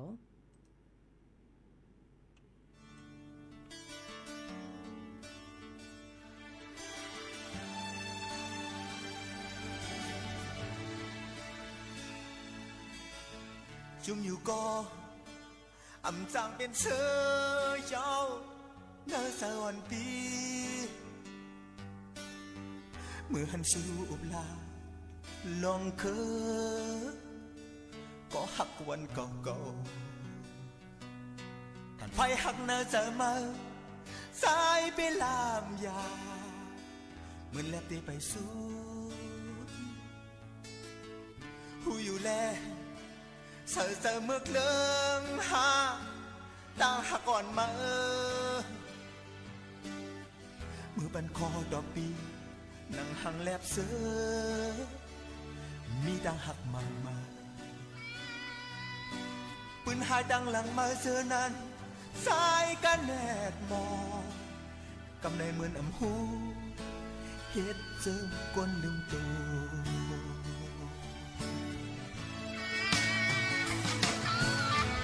ที่คือปัญหาบาลงตายน้ำตื่นหา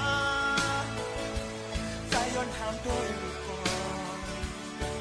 นั่นก่อนนะอันนี้เสียงดังลัดผ่าลอยไฟหาเที่ยวงานนอนมาไปวนนอนมาได้ละมั่งคืนอำลา ำหูในจะสูสุกเจ็บก็อำยาแขนยาวห้อยเจ็บอ่อนดีเป็นคือเป็นตาปานจัดโกทุกยาจีจีมันสังคืนที่ชิมไว้เป็นปืนคุณข้าวเมื่อหน้ากว่าหักดีสักนิดจังเด็ดดีสิอ่อน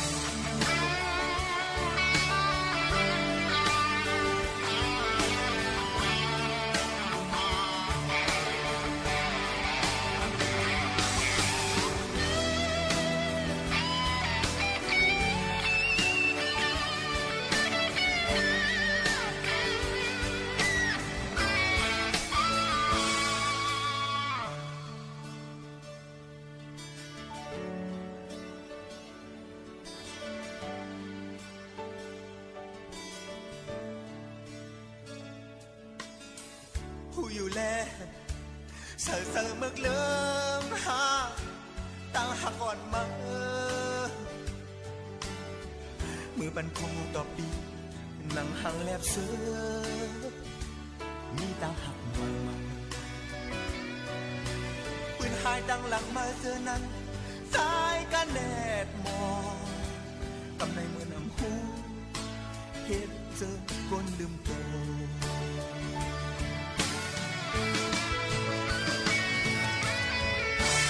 ปัญหาเอาปลาลงตายน้ำตื่นหา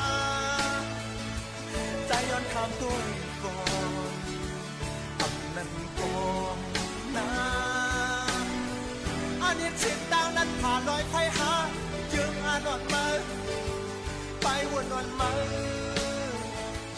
ใจละมันเป็นอับน้ำหูเลยจะมาใจละมัน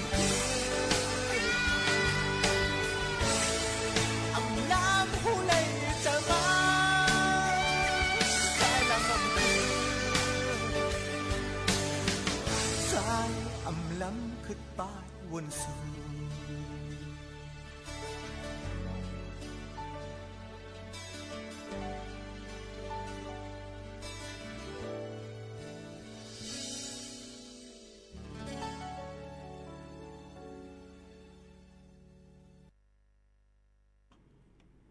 ค่ะพี่น้องเขาค่ะฮับถอมจอมกันที่ในโฮมจอมฮับตอนมันก็กลาว่าอยู่ตั้งเทพเสด็จค่ะไปถอมอยู่ลิ้นกลต้นไม้ฮักลงกลเต็งไว้และแรงฟงก็อ่ำมีอ่ำเลยตัวหลายวันเจ็มจะในก่อนยินชมขอบใจที่ตรงตั้งบอกลาถึงกันในค่ะพี่น้องเขาถอมอยู่ที่ไรตั้งไรก็ต้องตักกันเข้ามาในตอนการเฮาค่ะพอได้ถอมตั้ง Facebook นั่นก็ติดตามไม่ดีสวทเก้งใหม่ AM 1476 kHz ค่ะมันก็ติดติ้งขึ้นมากำหรือว่าเฮาจัดรายการมานี่ค่ะเนาะพี่น้องเขาในตอนการภาษาความใต้ได้ก็เป็นหมอกข้าวยาม10ถึง10เป็นมองข้าวยามเมืองจึงไทยค่ะต่างข้าวยามก็ได้เป็นพี่น้องม่งพี่น้องลาหูพี่น้องอาคาพี่น้องกะเหรี่ยงพี่น้องลิซูพี่น้องที่หยังไหนพี่น้องเมียนพี่น้องไทยพี่น้องไต้มีอยู่7เจ้าคือจอมกันในตอนการเฮาค่ะดีในติเอาข้าวยาม5:00 นกลางในต่อถึง 11:00 นกลางขึ้นปั่นเปลี่ยนไปแลกลายกันจัดรายการค่ะเพราะเป็นภาษาความใต้ก็ได้เป็น10ถึง11 โมงจึงดังไหนค่ะพี่น้องเขายินชมขอบใจถึงตั้งกินตั้งยามอันพี่น้องเขาจอยเทียมปันกันส่งมาปันที่หัวเขานั่นจอมเอามาได้เป็นก๋วยเตี๋ยวลุยสวนก๋วยเตี๋ยวหลอดจำเจ้าในค่ะเนาะพี่น้องเขาอยู่ทั้งสันกำแพงส่งมาปั่นในค่ะเอี้ยวก็ตั้งกินตั้งยามตีปีแสงจิ้นมันเป็นข้าวลึงข้าวเขี้ยวเจ้าในค่ะก็ใกล้ส่งมาปั่นป้อมสุดอ่ำเซียงค่ะเนาะป้อมตั้นได้มาลัดในก็เฮาค่ะก็ยินจอมอยู่นั่นค่ะเนาะก็กะมังปอกตู้ตั้นค่ะในหุบเอาไว้กำเหลียวให้ในค่ะเนาะเอี้ยวก็ตั้งกินตั้งยามหมักตั้งกินตั้งยามหลายๆก็ที่มาส่งปันในค่ะเอี้ยวก็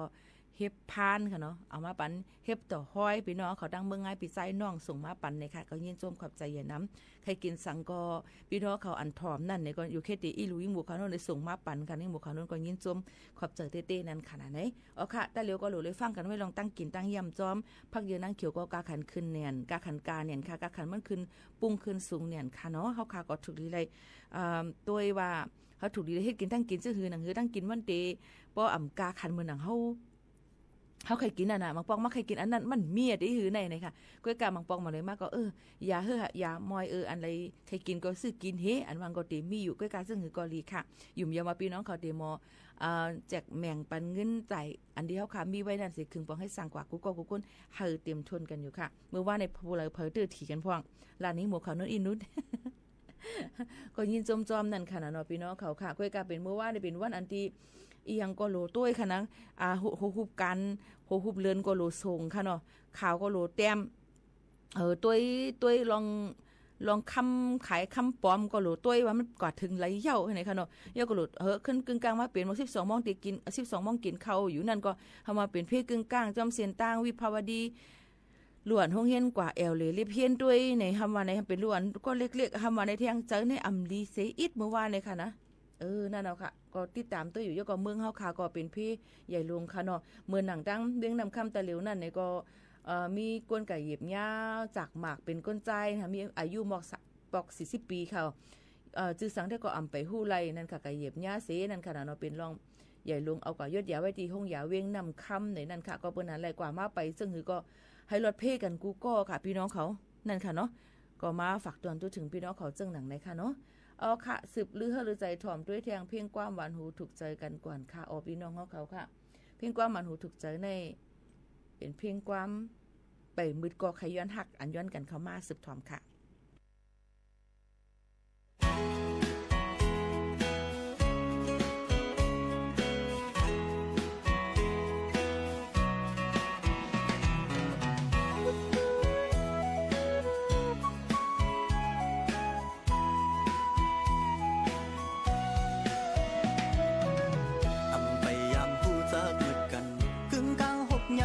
ปอนตา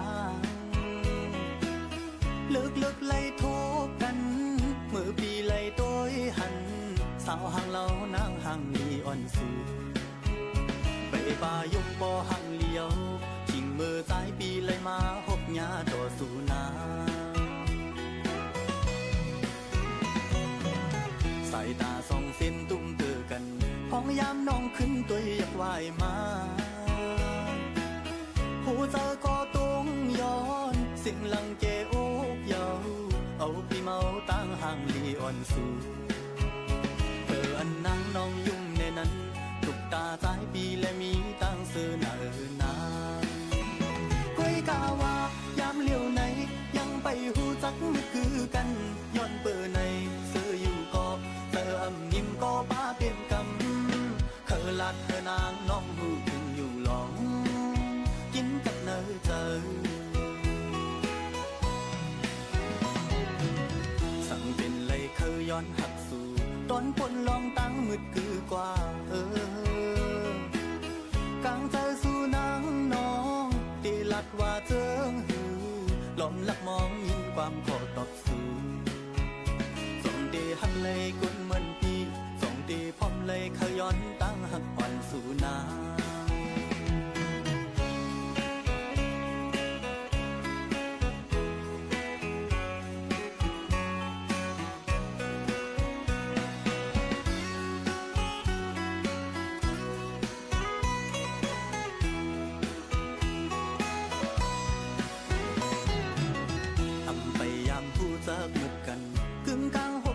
กำปอนตา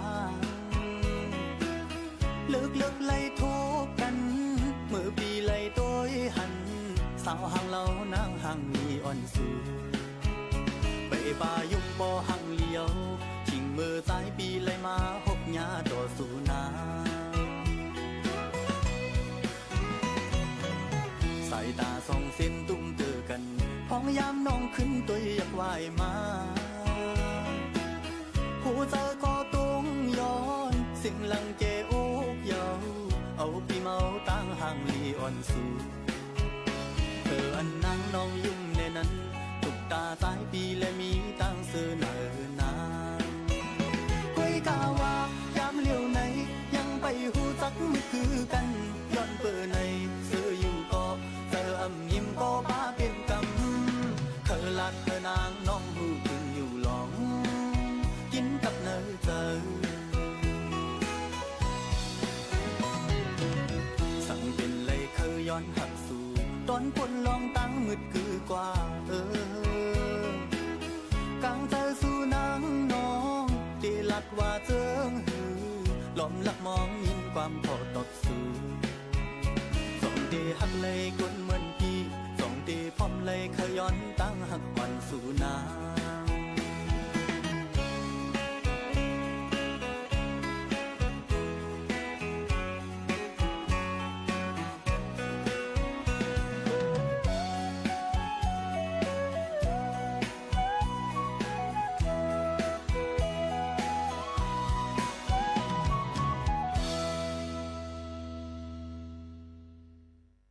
ไปมืดก็ขย้อนหักคาหนึ่งเพ่งกว้ามค่ะพี่น้องขย้อนกันเข้ามาเอามาฝากตอนทุกถึงให้เล่นยินถ่อมจ้อมกันค่ะพี่น้องเขาค่ะชมอยู่ที่ไรตั้งไรต้องตักจ้อมกันไรจ้อมขาวหมูขาวนุ่นสุภาวันเชื้อสารวินเป็นอุ้ยกอไอเซพี่น้องเขาดดถึงข้าวยาม11 โมงกูวันค่ะ10 ถึง 11 โมงกูวันอยู่เป็นอุ้ยกอไอเซจ้อมกันตีในค่ะนะพี่น้องเขาค่ะก็มาฝากตอนทุกถึงกูก็ให้เล่นยินถ่อมจ้อมกันนั่นค่ะนะเนาะป้อถ่อมอยู่ที่เลยตีจำตีไกก็ต้องตักหมอกละถึงกันไล่ในข่าวถ่อมไว้ตั้งไรพองถ่อมมาปีย่าวข้าวหึงย่าวห้าเจิมซึ่งนั้นค่ะกำในมาฝากตอนจนถึงพี่น้องเขาตอนตากก้นอันเดออกข้าวตั้งเซนตาใส่ตั้งกันจอมในค่ะเซนตั้งเก้งใหม่เก้งไฮโจกาเวียงป่าเปานำทมจอมเซนตาใส่ตั้งค่ะลดเล็กกว่ามาหยับผืดอิดอ่อนนึงก็ถูกดีเลยเงื่องแวเซนตั้งค่ะเนาะพี่น้องเขาค่ะลองตั้งเจ้าในก็เตมีฝนตกมาตั้งคืนเสียเฮ็ดเฮานำมาดีอ่างแม่ช้างเข้าในค่ะไหลเข้าทั่วมาตั้งวันไม่ห่างต่ำเนื้อปอก12บ้านป่างิ้วหมู่1วันซ้ายมูลหมู่13ป่างิ้วมึงเวียงป่าเป่าเจดอนเก้งไฮเส้นตั้งหลง118เส้นตั้งเก้งใหม่เก้งไฮโจการนาบทป่างิ้วนะคะนำสูงขึ้นน้ำนะคะเอียวก็ลดเล็กก็ตีหยับอิดอ่อนนึงเป็นข้าวตั้งเส้นหมอก3 ปากกิโลเมตรได้นะคะเนาะ3 ปากมิเตรนะคะพี่น้องก็3 ปากกิโลเมตรใช่ค่ะย้อนน้อมค่ะก็เพราะว่ารถเล็กเด็กกว่าตั้งนั้นเนี่ยก็ให้กว่าตั้งเส้นตั้งสันบ้านสันตั้งสันตอป่าซักสุบลีเนี่ยค่ะออกร่องกูกว่าเนี่ยค่ะพี่น้องเขามันก็ตีง่ายเงียบหนังหือป้อตีย่านำถมนำนองนั่นเนี่ยค่ะเนาะนี่ก็เป็นเพและเกินก็เอามาฝากเตือนถึงพี่น้องเขาให้แรงยินถ่อมจ้อมกันเจ้าหนังไหนค่ะก็เปิ้นอันใดยังฝากฟังไว้ปันต่อถึงวันที่3ค่ะพี่น้องเขาพลลมเตะผัดเป่ามาเตะตกมาห้าวเฮี้ยงหลายๆปื้นตีมีนำถมนำนองค่ะอันนี้ก็ฝากไว้ปันพี่น้องเขาหนังหือป้อตีห่างเฮี้ยนกันเลยคือตั้นนั่นค่ะเนาะกูก้นค่ะเมื่อสูงยิ่งห่างนี้ค่ะทอมอยู่กูวันค่ะยุ่มหนุ่มลาวค่ะยิ่งส้มขอบใจใหญ่นำค่ะกูก็จะต้องตักกันเข้ามาในตอนการเนาะค่ะตีเลยว่าป๊อดเนื้อในปืนติดสีเหลียงกำเหลียวผลที่ตกมาเฮาเฮียงในค่ะนะฝากฟังกันไว้จ้อมในค่ะพี่น้องเขาคัดจากเสียงปันกูก้นอยู่ในนั่นค่ะก็เปิ้นนั่นแหละข้าวย้ำจำมดเซ็งค่ะเดลย้อนผัดยันปอมไม่ปีน้องๆเฮาเขาเมื่อกว่าก่อนค่ะนะส่งขึ้นมา6มาทบจอมปีน้องเฮาเขาแทงย้อนสู้ปันค่ะเฮามีสมาธิตั้งมันในค่ะเนาะนาการก็ไฮเลลีเซออนตอนเสเก่าเหตุการณ์สังกอต่อก็สังกอเฮอมานในค่ะกาขายก็เฮอมักมีลีเป็นเจ้าให้เจ้าสนเจ้าหน้าก็อย่าไปให้ลู่ซุ่มค่ะให้มักเขาตอนน้ำมักกึ้นป่งให้ก้าวไขมันกันกูก้นแลย้อนสู้ส่งถึงพี่น้องเขากูก็อยู่ค่ะขอบใจถึงกูก็ที่เขามาปั่นเฮียงมาถ่อมในตอนการเนาะค่ะเสย้อนสู้ให้กูก็อยู่ลีกินหวานค่ะค่ะมาลบลื่นกันตั้งเพียงความกันเสผัดยัน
สถานีวิทยุกระจายเสียงแห่งประเทศไทยและเครือข่ายทั่วประเทศเสนอข่าวต้นชั่วโมงรู้เร็วรู้จริงเกาะติดทุกสถานการณ์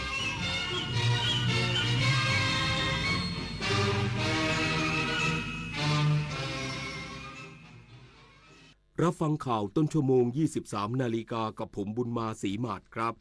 พระบาทสมเด็จพระเจ้าอยู่หัวและสมเด็จพระนางเจ้าพระบรมราชินีทรงพระกรุณาโปรดเกล้าโปรดกระหม่อมรับศพผู้เสียชีวิตในเหตุเพลิงไหม้รถบัสทัศนศึกษาทั้ง 23 รายไว้ในพระบรมราชานุเคราะห์อีกสักครู่กลับมาติดตามรายละเอียดพร้อมข่าวอื่นๆที่น่าสนใจครับ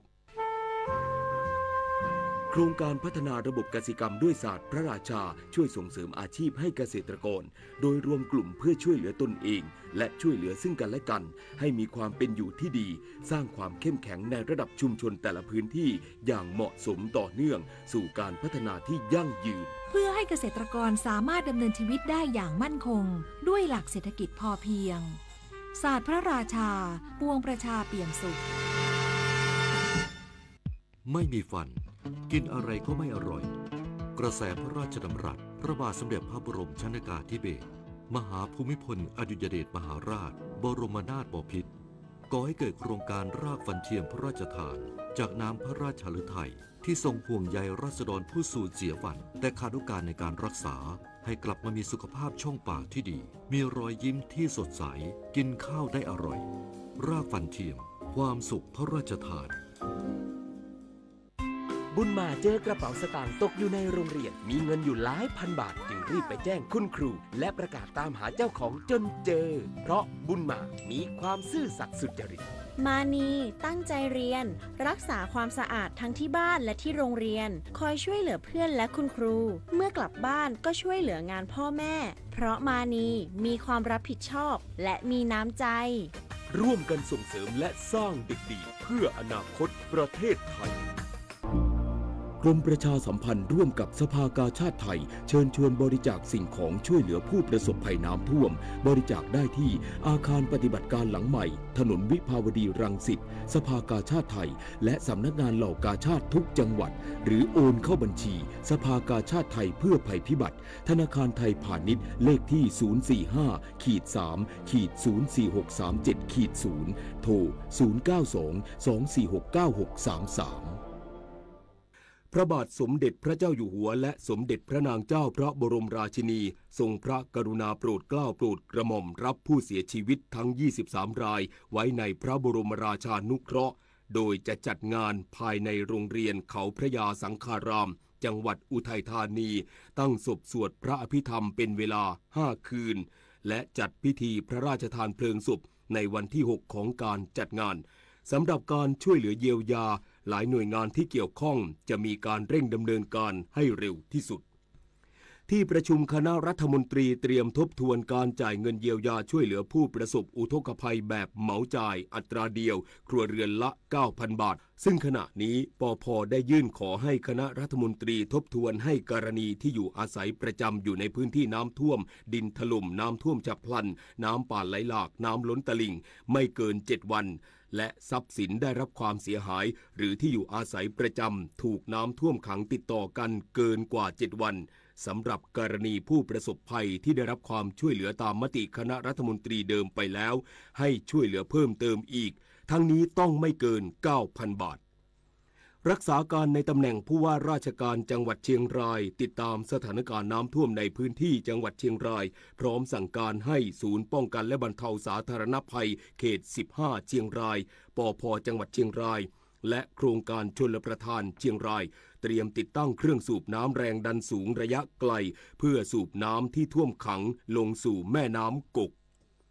ผู้อำนวยการโครงการส่งน้ำและบำรุงรักษาแม่แฝกแม่งัดสมบูรณ์ชนลงพื้นที่ตรวจสอบและประเมินความเสียหายถนนบริเวณสะพานข้ามลำน้ำงัดที่ถูกน้ำกัดเซาะจากสถานการณ์ฝนตกหนักต่อเนื่องในพื้นที่ด้านท้ายเขื่อนแม่งัดสมบูรณ์ชนในช่วงที่ผ่านมาพร้อมสั่งการเจ้าหน้าที่เร่งทำการซ่อมแซมบรรเทาความเดือดร้อนให้ประชาชน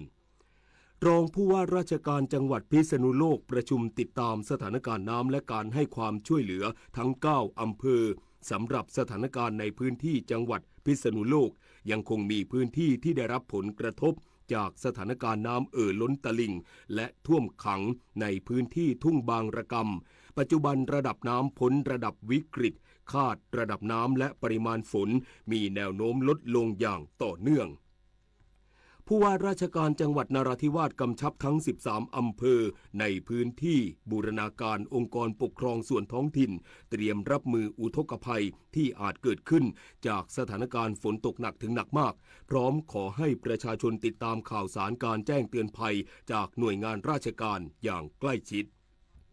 พาณิชย์อำนาจเจริญติดตามสถานการณ์ราคาสินค้าอุปโภคบริโภควัสดุก่อสร้างและปุ๋ยเคมีพบราคาสินค้าส่วนใหญ่ทรงตัวเน้นย้ำห้ามกักตุนสินค้าห้ามฉวยโอกาสขึ้นราคาในช่วงสถานการณ์น้ำท่วมจังหวัดยโสธรออกหน่วยบริการต่ออายุบัตรผู้พิการเคลื่อนที่เพื่ออำนวยความสะดวกให้ผู้พิการให้ได้ใช้สิทธิ์รับเงิน 10,000 บาทจากโครงการกระตุ้นเศรษฐกิจปี